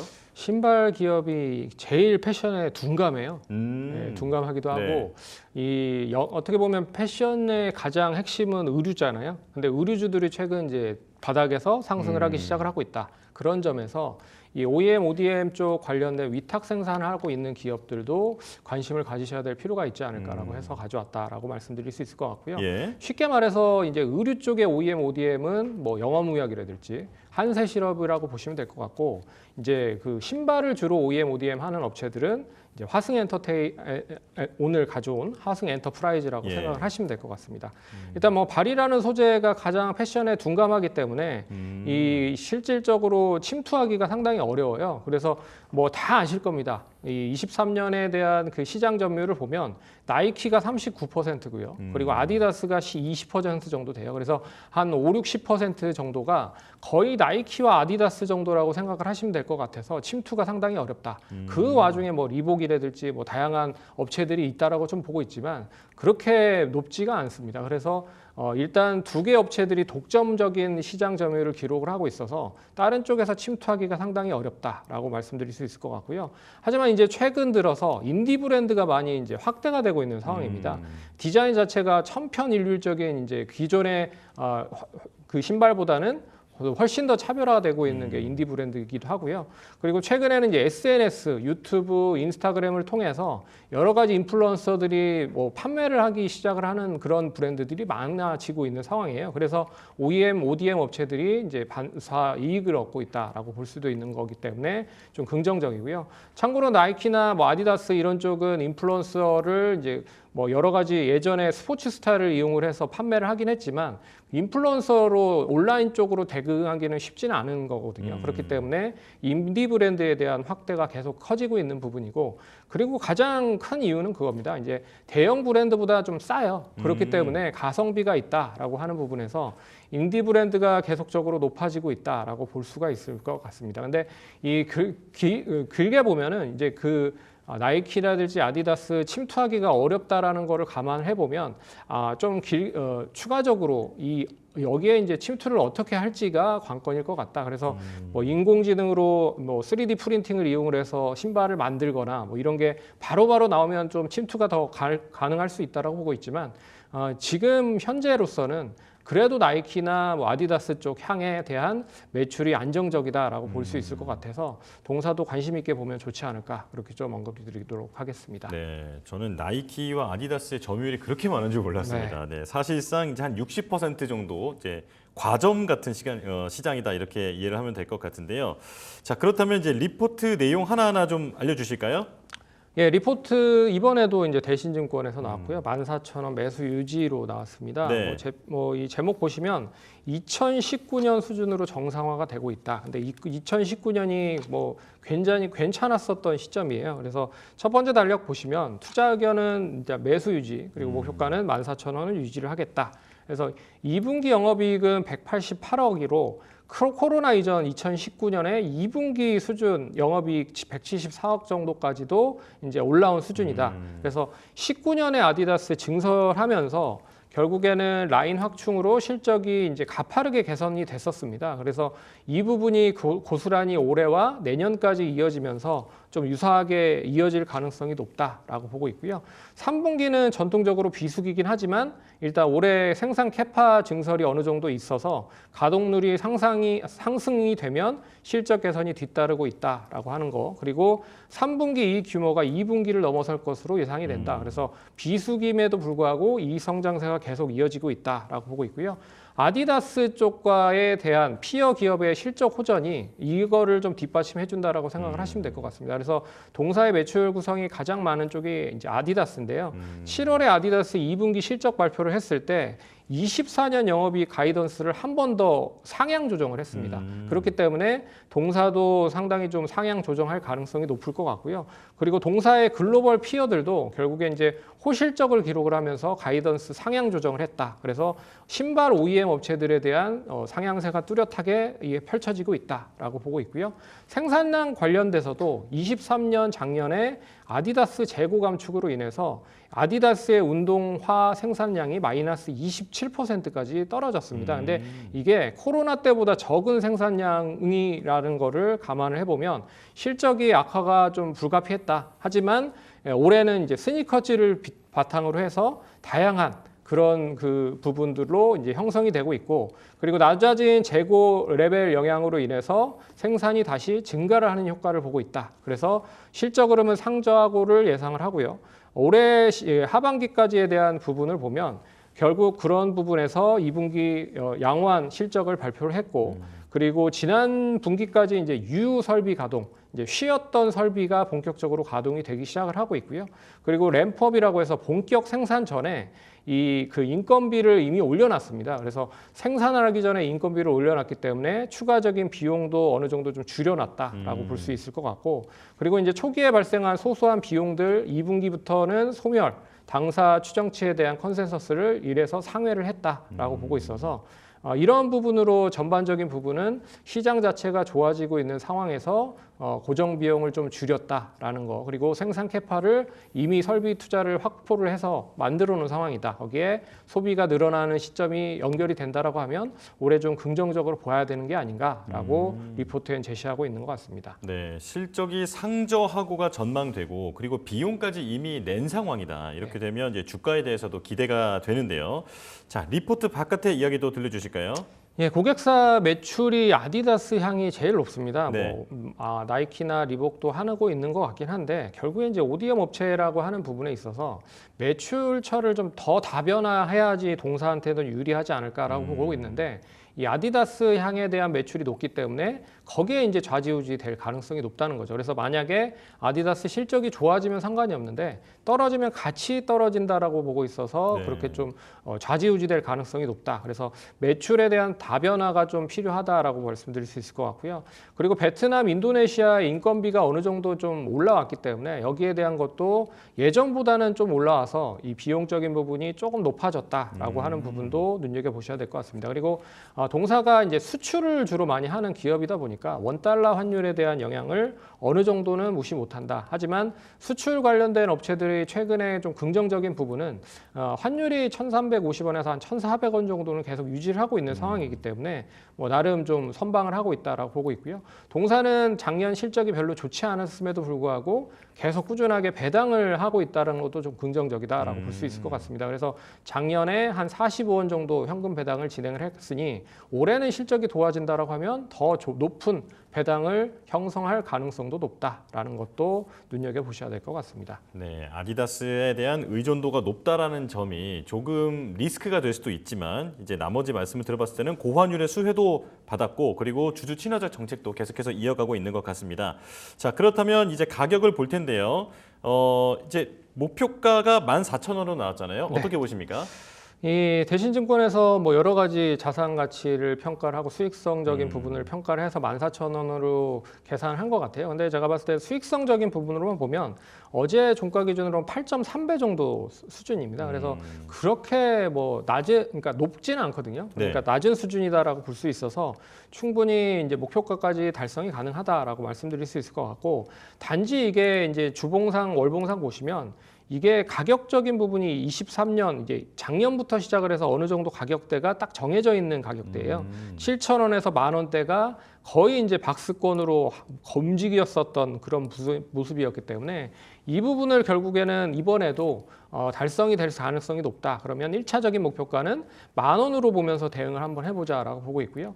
추가적인 이제 밸류 단으로 생각을 해서 대응을 한다라고 하면 언급을 해드렸던 뭐 이 14,000원 정도 이상까지도 볼 수 있지 않을까, 그렇게 좀 언급들이 되겠습니다. 네, 충분히 14,000원까지 갈 수 있는 실적과 뭐 펀더멘탈 여러 가지 뭐 모멘텀까지 있지만 그동안 박스권에 갇혀왔던 그 주가 흐름을 보면 이번에도 박스 상단 10,000원을 노려보자 이렇게 말씀해 주셨습니다.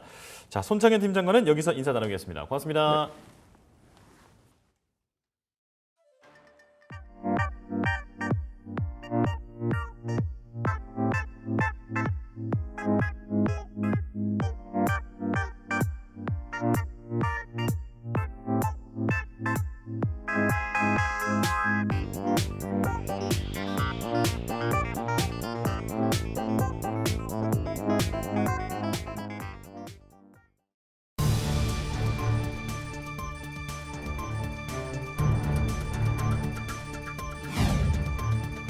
(8월 16일) 이 시각 주요 뉴스입니다. LG AI 연구원은 현지 시간 11일에서 16일 태국 방콕 컨벤션 센터에서 열린 자연어 처리 분야의 세계 최고 권위 학회인 ACL 2024에서 엑사원 3.0과 챗 엑사원을 소개했다고 밝혔습니다. 네이버 클라우드는 과학기술정보통신부와 함께 한국지능정보사회진흥원, 정보통신산업진흥원이 주관하는 초거대 인공지능 관련 지원 사업에 선정됐다고 밝혔습니다.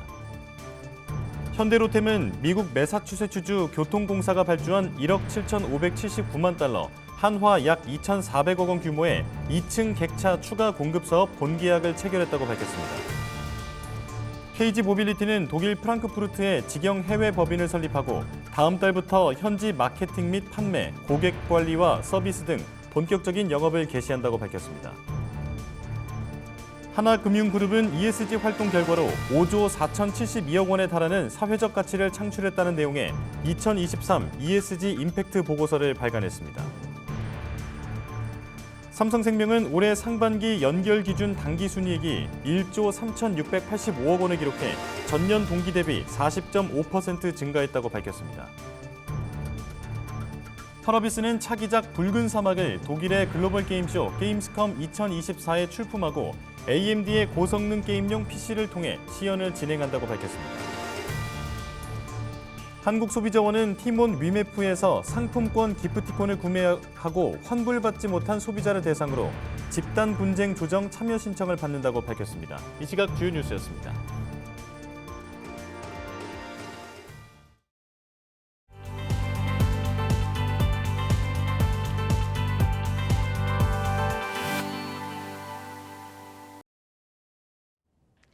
수익률 4대 천왕의 종목을 엿볼 수 있는 시간입니다. 수익사와 함께 해보도록 할 텐데요. 자, 오늘은 이재진 전문가 연결해서 종목 이야기 들어보도록 하겠습니다. 전문가님 안녕하세요. 네, 오늘의 종목 바로 공개해 주시죠. 네, 지금 잠시 기술적인 문제로 연결이 지연되고 있는데요. 이재진 전문가 다시 한번 불러보도록 하겠습니다. 전문가님 안녕하세요. 네, 저희가 지금 기술적인 문제로 잠시 전문가님과 연결이 지연되고 있습니다. 오디오상의 문제가 있었는데요. 양해의 말씀 드리도록 하겠습니다. 자, 그러면 우리가 또 여러 가지 전문가분들이 준비가 되어 있는데 어떤 종목 이야기를 나눌지도 고민이 됩니다. 지금 8월도 16일이니까 딱 절반 돌았거든요. 남은 이 절반을 또 행복하게 만들어줄 수 있는 종목들 소개해 드려야겠죠. 이재진 전문가 바로 연결해서 다시 한번 이야기 들어보도록 하겠습니다. 전문가님 안녕하세요. 반갑습니다. 네, 오늘의 종목 이야기 바로 들어볼까요? 오늘 시청자 여러분들께 말씀드릴 종목은 SY 스틸텍이라는 기업을 준비해 봤습니다. 최근 증시가 굉장히 강력하게 다행히도 급락 이후에 다른 악재들이 해소되면서 반등하고 있는데요. 현재 반등하는 증시 때문에 시장의 모든 악재가 사라졌나라고 생각하시는 분들도 있는데 그렇지 않습니다. 최근 현재 언제든지 눌림목이 나와도 이상하지 않은 상황이에요. 다양한 당장의 지표가 잘 나왔기 때문에 반등하고 있는 것이 당장이 9월 초에 나오는 실업률 지표가 안 좋게 나오면 떨어질 수 있는 시장이기 때문에 여러분들께서 지금 현재는 정말 제대로 된 분석이 아니면 대형 종목들보다는 역시나 저는 계속해서 11월 미국 대선 전까지는 테마성 종목이 매력적이라고 현재 보고 있습니다. 그들 중에서도 가장 저평가받은 기업은 무엇일까? 라는 고민을 해보다 보면 우크라이나 재건 관련 종목이 가장 유력하지 않을까라는 생각이 듭니다. 최근 안 그래도 이제 우크라이나 러시아 전쟁이 좀 심각해지는 듯한 모습이 현재 나와주고 있는데요. 근데 생각보다 이제 흐름을 보시면 여러분들께서 이 흐름이 평화로 가는, 협상으로 가는 구간이구나라는 것을 아실 수가 있습니다. 원래 남부 지역을 주로 지금 현재 전선 지역으로 있었는데 이제 북부 지역으로 좀 바뀌고 있단 말이에요. 지금 이제 동북부 지역으로 우크라이나가 활로를 뚫으면서 러시아의 본토를 공격했는데 원래 정말 전쟁이 되고 상대가 된다라고 했으면 남쪽 지역을 현재 계속해서 강력하게 공격했어야 되는데 지금 우크라이나의 저력으로는 지금 이제 미숙한 북부 지역을 공격하는 것이 최선이었기 때문에 이러한 작전을 펼쳤다고 봅니다. 자, 그럼 이런 작전을 왜 펼쳤냐? 11월에 있는 평화 협상에서 조금이라도 우위를 점하기 위함이죠. 그래서 우크라이나도 좀 어느 정도 막강하게 나가는 모습을 보여주면서 11월 협상을 준비하고 있다라고 생각이 듭니다. 그 평화 협상에서 그럼 수혜를 받을 만한 기업은 뭐가 있느냐? 앞서 말씀드렸던 SY 스틸텍이 가장 매력적이어 보이는데요. 이 해당 기업은요, 모회사인 SY가 코오롱 글로벌과 우크라이나 재건 사업을 위한 업무 협약을 맺으면서 관련 종목으로서 주목받은 기업입니다. 지금 해당 기업 같은 경우에는요, 데크 플레이트의 유통 및 시공까지 모든 영역을 소화하는데 이 데크 플레이트가 뭐냐면 보통 건설을 하거나 아니면은 지금 현재 건물들을 보수할 때 중간에 이제 공사를 하기 위해서 사람들이라든가 기계들이 올라가야 되잖아요. 그 기초적인 틀을 현재 만드는 이제 장비다, 어느 정도 장비다라고 보시면 되겠습니다. 해당되는 이제 사실상 이 제품 같은 경우 누구한테 납품하냐? 현대건설, 롯데건설, GS 등 대기업들한테 납품하고 있습니다. 이런 대기업들한테 납품을 한다라는 얘기는 나중에 현대건설 같은 경우가 지금 우크라이나 재건에 참여하면 당연히 국내에서 사용하던 데크 플레이트를 그대로 SY 스틸텍한테 현재 받아가지고 사용할 가능성도 있겠고요. 그렇게 되면서 자연스럽게 우크라이나 재건 종목으로서 여러분들께서 주목받을 수 있는 종목이다라고 보시면 되겠습니다. 해당 종목 차트 보시면서 가격 전략 말씀드려보도록 할게요. 최근 들어서 급등이 나왔다가 시장이 조정받을 때 강한 조정이 났다가 굉장히 강력하게 반등이 한번 나왔던 종목이기도 합니다. 근데 최근에 증시가 조금 애매해지면서 조정을 받고 있는데요. 지금 대형주들 위주로 수급이 가니까 좀 빠진 것 같아요. 근데 이런 종목이 3,500원 정도 자리까지 파동의 절반 가격까지만 조정받아주면 추가적인 반등세가 나올 가능성이 매우 높거든요. 그래서 우리 시청자 여러분들께서 눌림목 자리에서 공략할 수 있는 아주 매력적인 종목이라고 생각돼서 해당 종목을 가지고 나왔으니까 매수가 3,500원, 목표가 자리는 단기적으로 4,000원 구간, 손절가 자리는 3,300원 구간 잡아드릴 테니까 공략에 참고하시면서 수익 꼭 보셨으면 좋겠습니다. 이재진 전문가와는 여기서 인사 나누겠습니다. 오늘 도움 말씀 감사합니다. 네, 이재진 전문가의 종목 다시 한번 정리를 해보도록 하겠습니다. 당분간 시장을 대응할 때 테마성 종목으로 대응하는 것이 현명해 보인다라고 조언을 해주셨는데요. 그런 관점에서 재건주 중에서 한 종목 꼽아주셨습니다. 우크라 재건 사업이 관련해서 부각되고 있는데 이 부분 좀 주목을 해보자라는 부분도 말씀해 주셨고요. 매수가는 3,500원 이하에서 목표가는 4,000원, 손절가는 3,300원 잡고 대응해 보도록 하겠습니다. 자, 바로 이어서 강호진 전문가 연결해서 이야기 나눠보도록 하겠습니다. 전문가님 안녕하세요. 네, 안녕하세요. 네, 오늘은 어떤 종목 갖고 나오셨나요? 네, 오늘은 QRT라는 종목을 준비를 했습니다. 이제 QRT라고 하면은 이제 반도체 관련돼서 이제 신뢰성 검증하는 기업이라고 좀 보시면 될 것 같은데요. 이제 국내 유일의 반도체 신뢰성 검증 기업으로서 이 반도체 수요 증가와 함께 같이 수혜를 볼 수 있는 기업이라고 생각을 해주시면 될 것 같습니다. 이제 게다가 최근에 이 반도체 검사 수요가 굉장히 빠르게 좀 증가를 하고 있는 상황이고 또 추가적으로 최근에 가장 핫했었던 게 바로 이 HBM이죠. 그래서 HBM 같은 경우에도 공정이 굉장히 좀 까다롭고 수율이 안 나오는 부분이 좀 있기 때문에 이런 신뢰성 검증 기업에 대한 수요가 같이 함께 증가한다 이렇게 좀 생각을 해주시면 될 것 같은데요.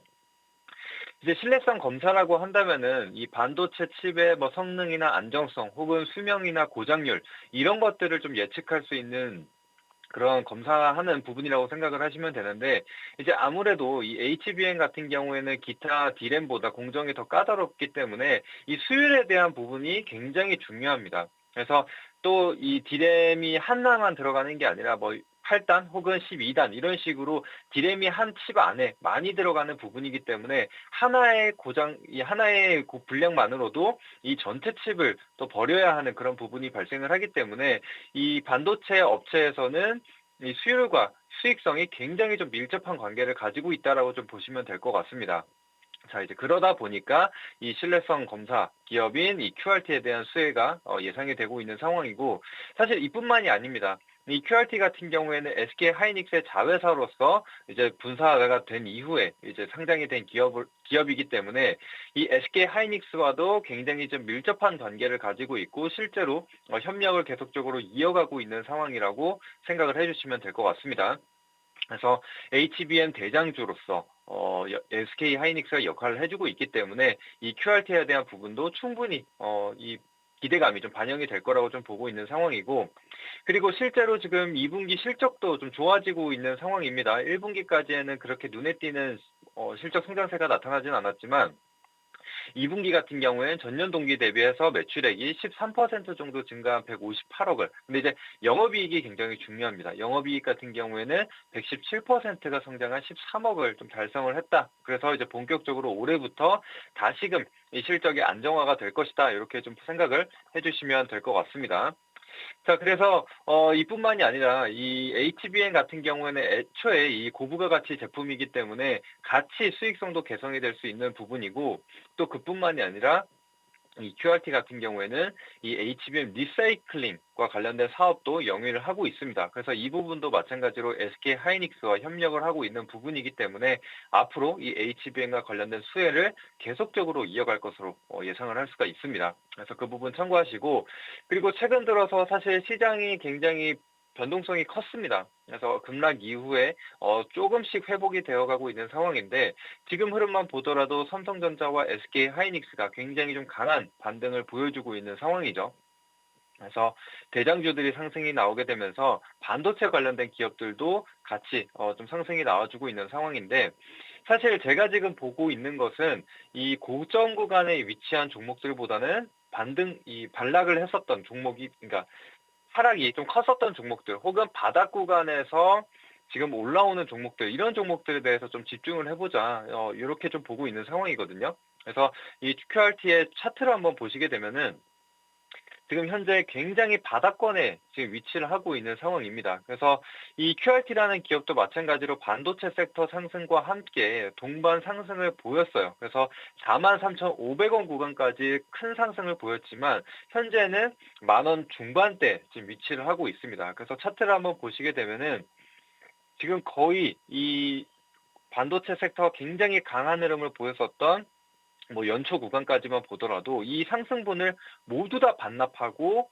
이전 주가로 회귀를 했었던 것을 볼 수가 있습니다. 그래서 바닥을 다시 한번 찍고 올라오고 있는 자리이기 때문에 지금 기술적인 부분으로 봤을 때는 전혀 부담스러운 자리가 아니다.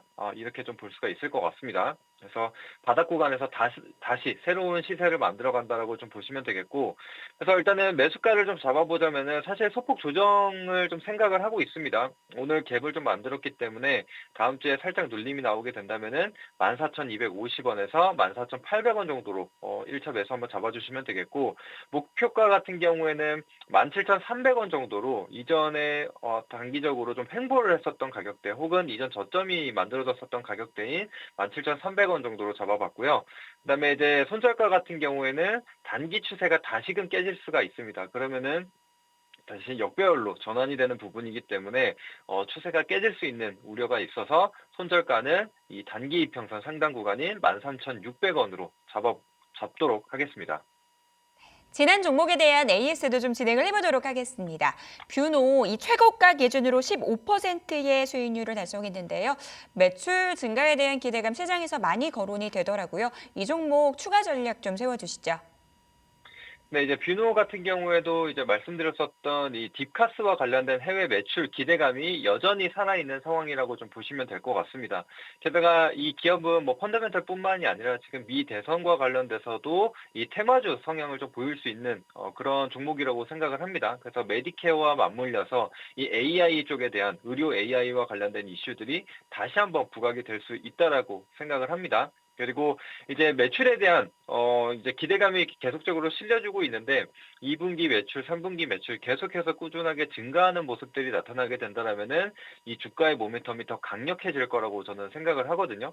그래서 그 부분 참고해 주시고, 그다음에 현재 차트 뭐 기술적인 부분으로 보더라도 수렴 이후에 다시금 이 정배열을 꾀하고 있는 그런 자리에 위치하고 있기 때문에 아직까지는 추세가 여전히 살아있다라고 좀 보여집니다. 그래서 다시금 상승을 좀 보여줄 때 34,000원 구간 상단으로 안착을 해준다면은 추세가 완전히 좀 잡혔다라고 볼 수가 있기 때문에 계속해서 수익 극대화해 나가시면 될 것 같습니다.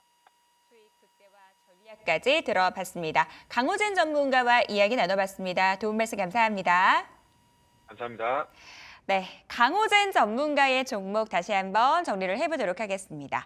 이 반도체 검사 수요 증가로 실적 개선 기대된다라는 부분들 강조해 주셨어요. 가격 전략 다시 한번 확인해 보시기 바라겠습니다. 자, 딜사이트에서 최고의 전문가들의 수익률 대결은 다음 주에도 계속됩니다. 지금까지 수익사항이었습니다.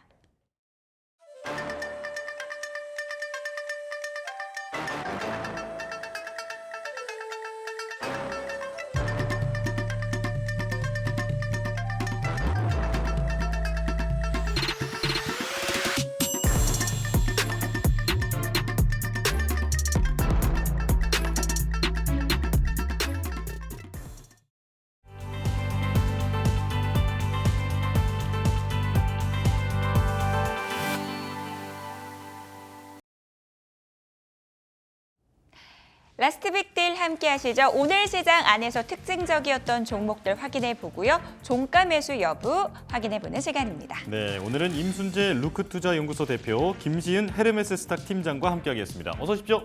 네, 안녕하세요. 자, 종목 이야기 본격적으로 나눠보도록 하겠습니다. 미국 빅테크가 오르니까 역시 전력 전선 쪽도 좋습니다. 첫 번째 종목 HD 현대일렉트릭인데요. 이 종목에 대한 두 분의 의견 들어보도록 하겠습니다. 두 분 모두 종가 매수 의견 주셨고요. 임순재 대표님 의견부터 좀 들어볼게요. 네, 최근 들어 AI 그 열풍이 조금 잦아들면서 전력기기 관련된 종목들도 전체적으로 조금 쉬어가는 그런 모습을 보였습니다. 그런데 전일 이제 미국 시장 내에서 AI 관련주들이 다시 강세를 보이면서 이런 전력 관련 설비 관련된 종목들이 다시 강한 그런 모습을 좀 보이고 있습니다. 이렇게 AI 관련돼서 전력 수요가 증가할 것이다라는 기대감으로 오른다라고도 볼 수가 있겠지만 향후 북미 시장 내에서 여전히 그 전력 인프라에 대한 이런 개편에 대한, 그러니까 추가적인 수주에 대한 기대감이 여전히 남아 있다라는 관점에서 접근해 보시는 게 더 맞지 않을까 싶습니다. 2분기 실적도 어닝 서프라이즈를 기록을 했습니다. 매출은 42%, 그다음에 영업이익도 257%가 증가할 만큼 높은 수익률을 기록을 했고요. 아마 하반기에도 이러한 높은 이제 실적 개선세는 좀 더 이어질 가능성은 충분히 있다라고 보여지고요. 특히 북미 시장의 전력 인프라에 대한 교체 수요는 단기간에 끝나는 것이 아니라 향후 뭐 5년에서 10년 정도 더 걸린다라고 지금 얘기들을 하고 있습니다. 따라서 관련된 실적의 개선세도 계속 이어질 수 있기 때문에 그런 관점에서 뭐 일단 관련된 종목들이 조정을 받을 때 뭐 당연히 저점 매수 관점에서 접근을 해보셔도 되지 않을까 싶습니다. 네, AI 관련된 기대도 있지만 전력 인프라 수주 전망 자체가 워낙 탄탄하다 이렇게 말씀을 해주셨습니다. 자, 이어서 한국가스공사 볼 텐데요. 자, 호실적 그리고 배당 재개 가능성까지 나오면서 5거래일 연속 상승 중입니다. 자, 이 종목에 대한 의견 여쭤볼게요. 자, 이번에도 자신 있게 동그라미를 두 분 다 들어주셨는데요. 이번엔 김시은 팀장님 말씀해 주시죠. 일단 세 가지 포인트에서 한번 보시면 좋을 것 같아요. 첫 번째로는 실적 개선에 대한 기대감이 나오면서 좀 배당에 대한 매력도가 함께 증가하고 있다는 점들. 2분기 영업이익이 좀 예상치를 크게 상회한 4,600억 원이 나왔는데 시장의 예상치가 약 한 80% 정도 높은 수치가 나오게 되면서 어닝 서프라이즈가 좀 나왔다라 보시면 좋을 것 같아요. 네. 그로 인해서 현재 8월 달에 도시가스 요금도 함께 인상된 부분들이 있다 보니 미수금 같은 경우도 점점 더 낮아질 상황이라 보시면 좋을 것 같아서 실적 개선에 대한 기대감은 하반기까지 좀 가져가 볼 수 있다라고 보시면 좋을 것 같고요. 두 번째로는 이 기업이 또 대왕고래 테마라고 네. 보시면 좋을 것 같아요. 지금 기대감은 상당히 좋은 상황들 그리고 관련 종목군들의 흐름들을 잘 살펴보면은 이 종목만 또 움직입니다. 다른 종목군들 혼자 두고 이 종목만 혼자 움직이고 있는데 저는 대왕고래 테마 매매하실 거면은 네. 다른 종목보다는 이 종목이 훨씬 더 낫다. 애초에 테마로 움직이는 종목군들 같은 경우는 언제나 대장이 움직여야지 함께 움직이는 경향이 강합니다. 그래서 수익률적인 측면에서 보게 되었을 때도 대장을 선택하는 게 맞고요. 좀 빠져나올 때도 대장주가 더 빠져나올 가능성이 더 높다라고 보시면 좋을 것 같아서 오히려 대왕고래 테마주로도 접근을 하셔도 이 종목이 조금 더 유리하지 않을까라는 생각을 하고 있어요. 네. 8월 말에 지금 해외 쪽에 대한 주관사 입찰 선정이 예정이 되어 있다 보니까 관심은 계속해서 모아지고 있는 상황들, 일정에 대한 모멘텀이 어느 정도 있기 때문에 지금 이 기대감이 계속 모아질 수가 있는데 12월까지의 이 일정은 예정이 이미 되어 있습니다. 심지어 그 부분에 대한 기대가 상당히 기대가 될 수 있고요. 거기다가 기관 쪽에 대한 매수세가 최근 들어서 많이 들어와주고 있는데 기관의 매수세가 들어오면서 일정 박스권 라인대 45,000 라인대를 뚫고 다시 한번 우상향하는 기조라고 보시면 좋을 것 같아서 현재 매물대를 돌파한 라인대 초입 구간이라서 현재 저는 지금 매수하셔도 괜찮지 않을까라는 생각을 하고 있습니다. 예. 대왕고래 테마에 관심이 있다면 이왕이면 좀 대장을 보자라는 부분들, 최근 기관 수급도 붙고 있고 실적 개선 기대감 높아지고 있다라는 점, 한국가스공사에 대해서 투자 포인트 정리를 해봤습니다. 한미 반도체로 넘어가 보도록 하겠습니다. AI 거품론이 나오면서 울상을 지었던 주가 다시 한번 강하게 반등 나오면서 12만 원 선 돌파도 성공했습니다. 이 종목을 어떻게 바라봐야 될지 많은 분들이 고민하고 계실 것 같은데요. 한미반도체에 대한 두 분의 의견 들어보겠습니다. 엇갈렸네요. 이번에는 엇갈렸는데 김시은 팀장님 의견부터 좀 들어볼까요? 일단 지금 시장에서 주도하고 있는 쪽은 반도체일 수밖에 없어요. 특히 외국계에 대한 흐름들이 가장 중요한 흐름이라고 보시면 좋을 것 같은데 현재 외국 쪽에서 매수하고 있는 쪽이 반도체가 60%라고 보시면 좋을 것 같고 그중에서 삼성전자, SK하이닉스 쪽에 대한 수급이 굉장히 많이 몰리고 있긴 하나 오늘 같은 날에 소부장 쪽으로 다시 한번 수급이 몰리고 있는 상황들 관련 소부장들의 흐름들을 살펴보면은 바닥권에는 개인들이 많이 샀고 이제는 외국인과 기관이 함께 매수하고 있는 흐름들입니다. SK하이닉스라든지 삼성전자 같은 경우가 이전에 하락했던 부분들을 거의 회복하고 있는 라인대라고 보시면 좋을 것 같고 그 외에 소부장 기업들 같은 경우는 이제 막 회복을 하려는 그 단계라고 보시면 좋을 것 같아서 기술적인 반등 또한 우리가 조금 더 누려볼 수 있지 않을까라는 생각을 하고 있고요. 여전히 SK하이닉스와 삼성전자가 굉장히 견조한 흐름들을 보여주고 있기 때문에 만약에 이 두 쪽에서의 흐름들만 견조하게 나와준다면 소부장 쪽에 대한 수급 역시도 함께 추가로 기대해 볼 수 있다는 점까지 의견 드려보도록 하겠습니다. 기지개를 켜고 있는 소보장 종목들입니다. 형님들이 잘 가준다면 이 소보장단으로 낙수효과 기대해 볼 수 있다라는 점 말씀해 주셨습니다. 임순재 대표님은 X 주셨네요. 네, 뭐 한미반도체가 이제 주가가 상승했었던 가장 큰 이유는 이제 그 HBM3와 관련된 이제 TC 본딩에 대한 이제 기대감 때 독점적인 이제 위치를 선점하고 있기 때문에 그거에 대한 이제 기대감으로 주가가 올랐다라고 보시면 될 것 같고요.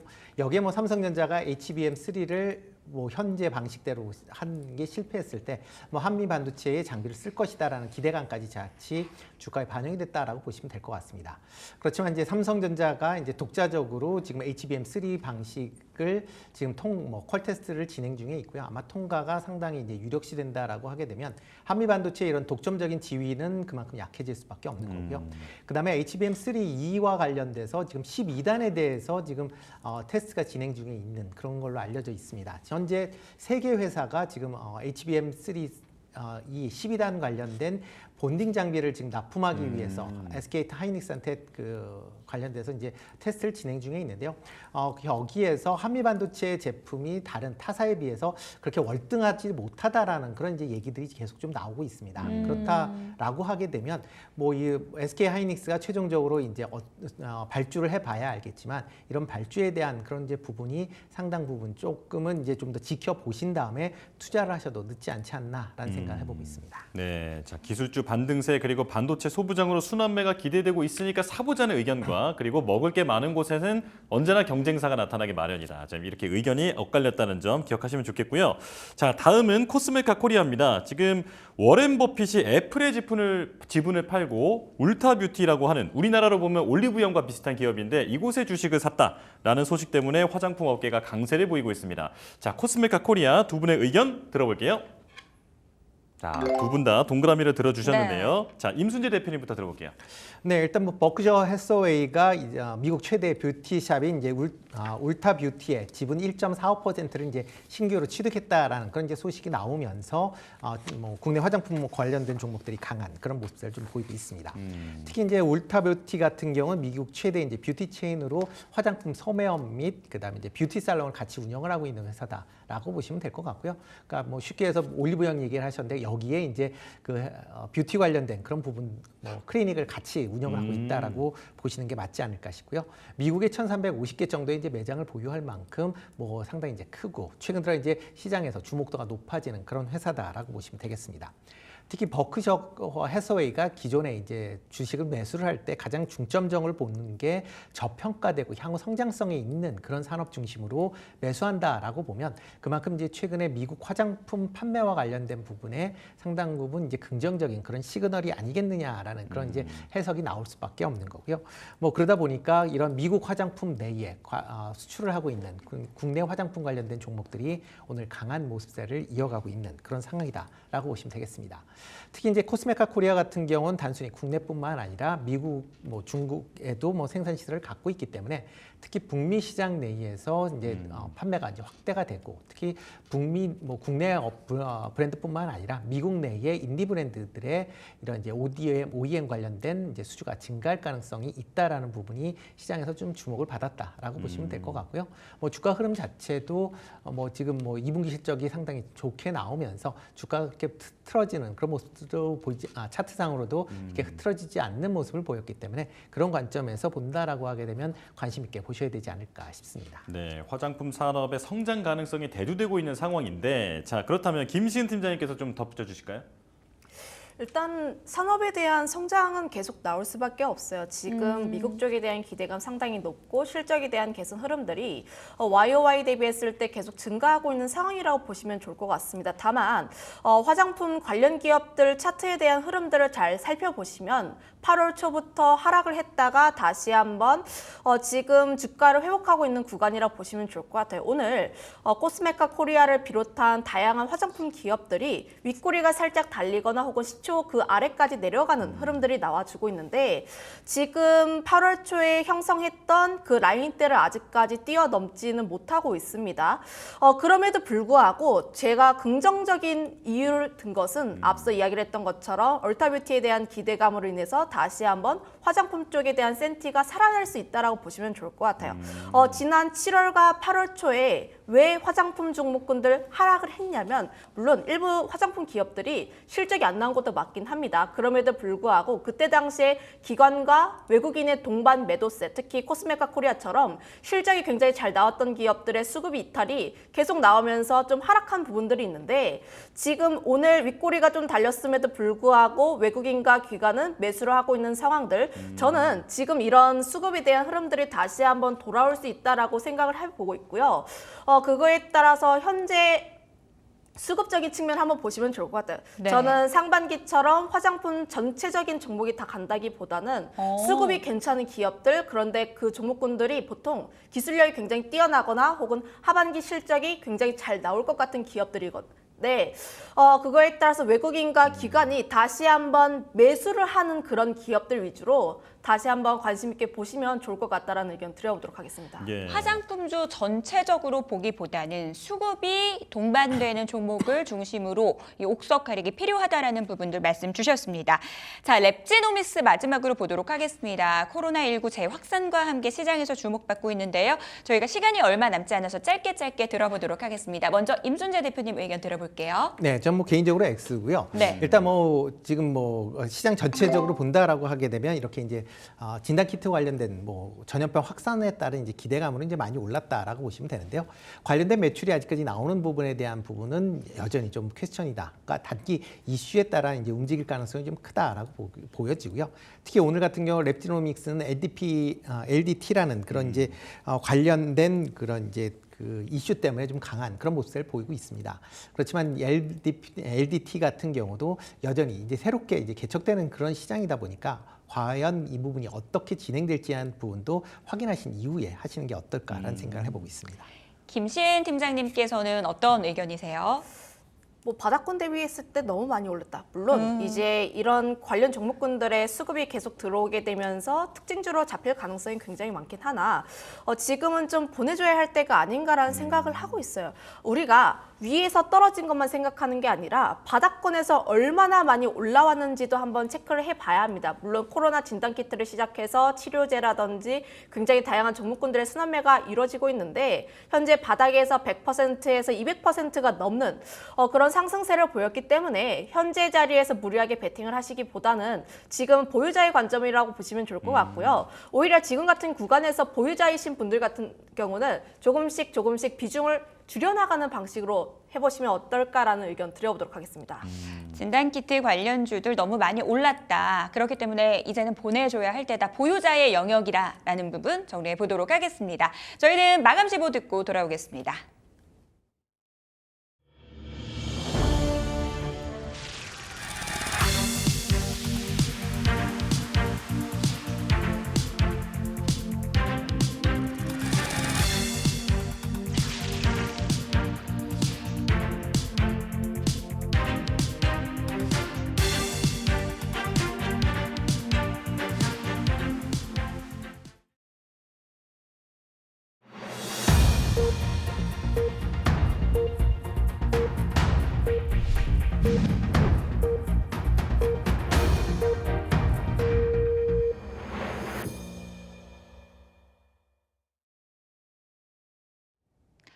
네, 금요일장 마감됐습니다. 시장의 걱정거리들이 하나씩 제거되는 국면입니다. 일단 시장의 뇌관으로 지목됐었던 엔캐리 트레이드, 엔달러 환율이 오르면서 어느 정도 희석이 된 상황이죠. 여기에 경기 침체 우려도 완화가 되는 상황입니다. 지표들이 연속적으로 잘 나와주고 있는데 미국의 7월 소매 판매 예상치를 상회하면서 어느 정도 아래 공포가 완화된 상황입니다. 이제 8월도 절반 돌았습니다. 후반부를 잘 대비를 해봐야 될 것 같은데요. 주요 이벤트들 정리를 해드리면요. 23일에는 잭슨홀 미팅이 대기하고 있습니다. 9월 FOMC 회의에 대한 이 힌트를 얻어볼 수 있기 때문에 이에 대한 부분들 우리가 꼭 체크를 해봐야 될 것 같고요. 28일에는 엔비디아의 실적 발표 대기하고 있습니다. AI 거품론이 잦아들 수 있을지 실적 내용들 그에 대한 부분들 확인이 필요할 것 같습니다. 먼저 거래소 쪽 분위기 저와 함께 체크를 해보도록 하겠습니다. 자, 오늘 뉴욕 증시의 상승 마감 속에서 코스피도 강세로 출발이 됐습니다. 장중 내내 견조한 강세 흐름이 이어졌는데요. 수급적으로 본다면 외국인과 기관의 양매수가 있었는데 특히 외국인들의 매수 눈에 띄는 부분이었습니다. 사실 그동안 거래소 시장에서 외국인들 제한적인 규모의 매수를 보였었는데요. 오늘 그 물량이 상당히 많이 들어왔습니다. 7월 5일 이후 최대 순매수를 기록했는데 다만 대부분의 매수가 IT에 집중되다 보니 이 지수 대비해서 상승 종목의 개수는 조금 제한적이었다라는 부분들 체크해 보시면 좋을 것 같습니다. 오늘 코스피 지수 1.9% 상승하면서 2,697포인트를 기록했고요. 2,700선에 바짝 다가선 모습 확인하실 수가 있습니다. 자, 바로 이어서 코스닥 시장으로 넘어가 보도록 하겠습니다.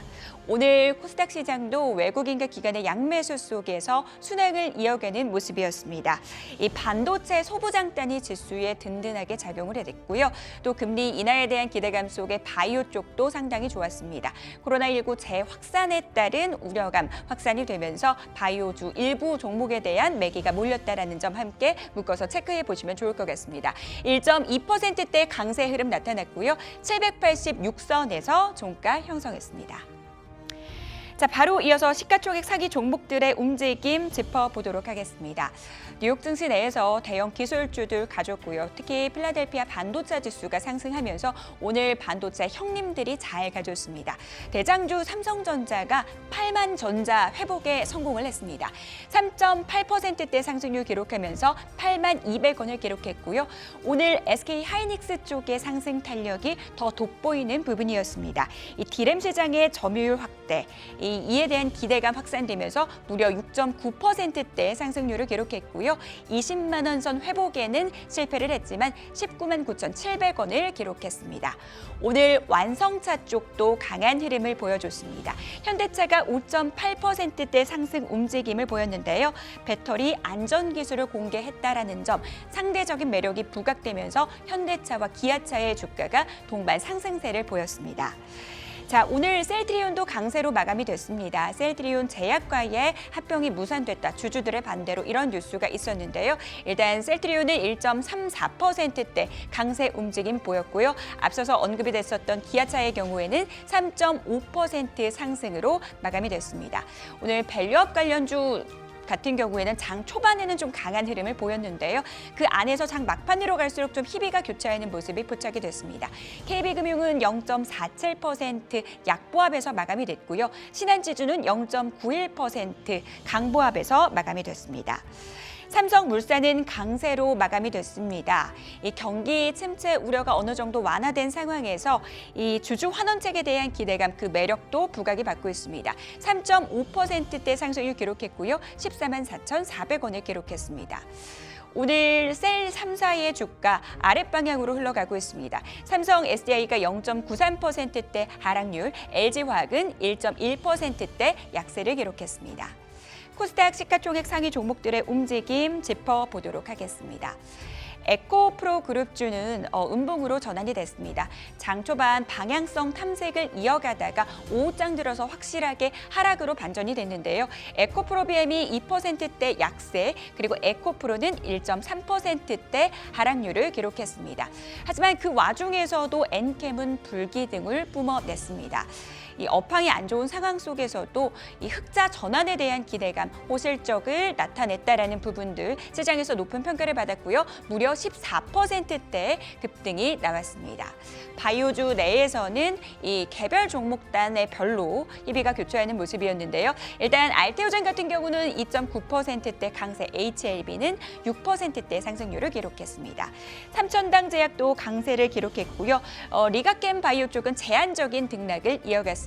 이 가운데 셀트리온 제약 오늘 합병 무산 이슈가 있었는데 1.8%대 약세를 기록했습니다. 소부장 종목들이 상당히 강했습니다. 아무래도 형님들이 가주니까 소부장단으로의 낙수 효과가 이어졌는데요.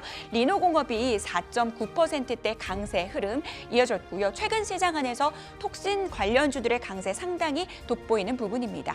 휴젤 역시도 3%대 상승률 기록했습니다. 오늘 실리콘투도 강한 상승세 보여줬습니다. 좋습니다. 앞서서 라스트 빅딜 시간에 화장품주에 대한 코멘트 드렸었죠. 워렌 버핏과 관련된 이슈가 있었고 이 화장품주 투심에 불을 붙였습니다. 실리콘투가 11%대 급등하면서 호실적에도 불구하고 주가가 빠졌던 서름을 이겨냈고요. 그 가운데 클래시스가 2.9%대 강세, 레인보우 로보틱스도 1.4% 상승으로 마감이 됐습니다. 시가총액 상위 종목들의 움직임 체크해봤습니다. 다음 주 시장 대비를 해봐야 될 것 같은데요. 임순재 대표님, 다음 주 시장 체크 포인트 좀 챙겨주시죠. 네, 뭐 최근 들어 이제 시장 전체적으로 보면 인플레이션이다라는 것보다는 이제 고용 지표에 좀 더 민감하게 반응을 하고 있다라는 점도 같이 주목을 해보시면 좋을 것 같고요. 뭐 다음 주에는 이제 주간 이제 실업 청구 건수가 이제 나오니까 그 부분도 같이 좀 유심 있게 보시면 어떨까 싶습니다. 이와 더불어 이제 다음 주 목요일에 제조업 서비스업 PMI가 발표가 될 예정입니다. 과연 여기에서 서비스 PMI가 어떤 수치를 나오는지 그런 부분도 같이 좀 주목해서 보시면 좋을 것 같고요. 네. 19일, 22일에는 이제 미국 민주당 전당대회가 있습니다. 뭐 지금 해리슨 이제 후보가 이제 공식적인 후보로 이제 선정이 될 걸로 보여지고요. 그렇다라고 하게 되면 최근에 해리슨 후보가 이제 트럼프 후보를 앞서가고 있는 상황에서 친환경 관련된 종목들의 움직임도 같이 주의 깊게 보시면 어떨까라는 생각을 해보고 있고요. 뭐 중동 사태가 최근 들어 자소 소강 상태이지만 언제든지 관련된 사항이 터질 수 있다라는 점도 일단 같이 주의해서 보셔야 되지 않을까 싶습니다. 네. 자, 그러면 이번에 김시은 팀장님께서는 이제 다음 주에 어떤 부분을 체크해야 하는지 말씀해 주실까요? 뭐 일정 같은 경우는 앞서서 굉장히 이야기를 잘 해주셨다시피 좀 이런 내용들 좀 더 체크를 해볼 필요가 있다라고 보시면 좋을 것 같고요. 네. 그다음에 그 외 이야기를 드려보자면 외국인의 수급이 여기서 더 지속이 될 것인지 혹은 여기에서의 상승이 더 나와줄 것인지가 가장 중요한 포인트라고 보시면 좋을 것 같습니다. 현재 우리나라에 들어와 있는 외국계의 수급이 굉장히 많은 상황이라 보시면 좋을 것 같고 전체 시총의 약 30%이다 보니까 여기서 외국인 수급이 얼마나 더 많이 들어오는지 그로 인해서 엔비디아를 비롯한 미국의 기술주들이 얼마나 반등을 하는지 여부에 따라서 좀 향방은 많이 갈릴 것 같다라고 보시면 좋을 것 같아요. 다음 주에 아무래도 FOMC 의사록이라든지 잭슨 홀 미팅 같이 이제 매크로에 대한 부분들이 좀 예정이 되어 있는 상황들, 다다음 주 같은 경우에는 엔비디아 실적 발표가 좀 예정이 되어 있다 보니 현재 엔비디아가 고점을 과연 뚫어낼 수 있을 것인지 여부가 가장 중요한 포인트라고 보시면 좋을 것 같습니다. 만약에 엔비디아가 쉬어간다라는 측면에서 보게 되면 지금 이 시점에서의 적극적인 매매보다는 조금씩 비중 조절하실 필요가 있다고 보시면 좋을 것 같고요.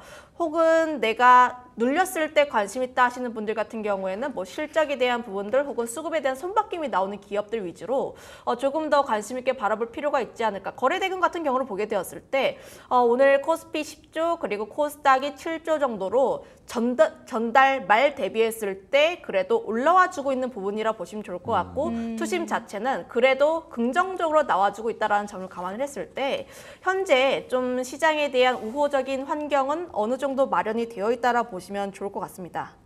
네. 최근 미 증시와 국내 증시 간의 커플링 현상이 지속되고 있는데요. 엔비디아가 고점을 뚫을 수 있는지 그 여부를 좀 확인을 해보자라는 부분들 강조해서 말씀 주셨습니다. 자, 임순재 대표님께 또 다음 주 전략 질문 드리도록 하겠습니다. 혹시 어떤 섹터 보고 계십니까? 일단 섹터로 본다라고 하게 되면 최근에 미국에서도 그렇지만 이제 빅테크 관련된 기업들에 대한 부분이 주가가 좀 선전을 보인다라고 하게 되면 반도체 관련주들의 움직임은 좀 더 이어질 가능성은 있다라고 생각을 하고 있습니다. 특히 AI 관련된 열풍이 쉽게 꺼지지 않고 있는 상황이기 때문에 그런 부분 좀 관심 있게 보시면 어떨까 싶고요. 그리고 이제 해리스 후보, 미국의 이제 해리스 후보의 이제 선전이 계속 좀 이어지고 있다라고 하게 되면 친환경 관련된 종목도 여전히 좀 같이 관심 있게 좀 보시면 어떨까라는 생각을 해보고 있습니다. 다만 이제 이런 종목들 같은 경우도 뭐 추세적으로 아직까지는 바뀌었다라기보다는 어느 정도 기간 조정이 필요한 상황이기 때문에 트레이닝 관점에서 좀 단기적으로 매매를 하시는 게 어떨까라는 생각을 같이 해보고 있습니다. 반도체와 친환경 관련주를 보되 단기 트레이닝의 전략이 좀 유효한 상황인 것 같다. 정리를 해보겠고요. 자, 김시은 팀장님은 다음 주 주도 섹터 어떻게 보고 계십니까? 여전히 반도체를 볼 필요가 있고요. 뭐 지금 수급에 대한 손바뀜 나오게 되면서 주도 섹터가 바뀌는 것이 아니냐라는 내용들이 굉장히 많이 나오긴 하나 현재 외국인이 매수하고 있는 가장 집중적인 쪽이 IT, 전자 쪽이라고 보시면 좋을 것 같고 결국 지수를 끌고 갈 수 있는 섹터 자체가 반도체밖에 없다라는 점을 감안을 하면 나는 좀 안정적인 매매하고 하고 싶다 하시는 분들은 반도체에 조금 더 집중해 보시면 좋을 것 같습니다. 오늘도 보면은 외국인의 매수가 굉장히 강하게 들어왔는데 그 중에서의 90%가 전자전기 쪽에 집중하고 있고 현재 개인들 같은 경우에는 1조 넘게 차익을 한 부분들이 있어요. 결국 여기서의 손바뀜이 나오게 된다라는 점을 감안을 하면 좀 더 긍정적인 상황은 나올 수 있지 않을까라고 보시면 좋을 것 같고 다만 이제 우리가 그동안 봤던 지표들 같은 경우에는 다음 주에 많지가 않습니다. 그에 따라서 종목별에 대한 장세는 추가로 더 이어질 가능성이 있다라고 보시면 좋을 것 같아서 내가 안정적인 매매하고 싶다 하시는 분들 같은 경우는 좀 수출입 데이터를 자세하게 살펴볼 필요가 있다라는 점들 다만 내가 강하게 수급이 들어오면서 상승에 대한 부분들이 나왔기 때문에 성급하게 쫓아가시기보다는 눌렸을 때 조금 더 관심 있게 바라볼 필요가 있지 않을까라는 의견도 드려보도록 할게요.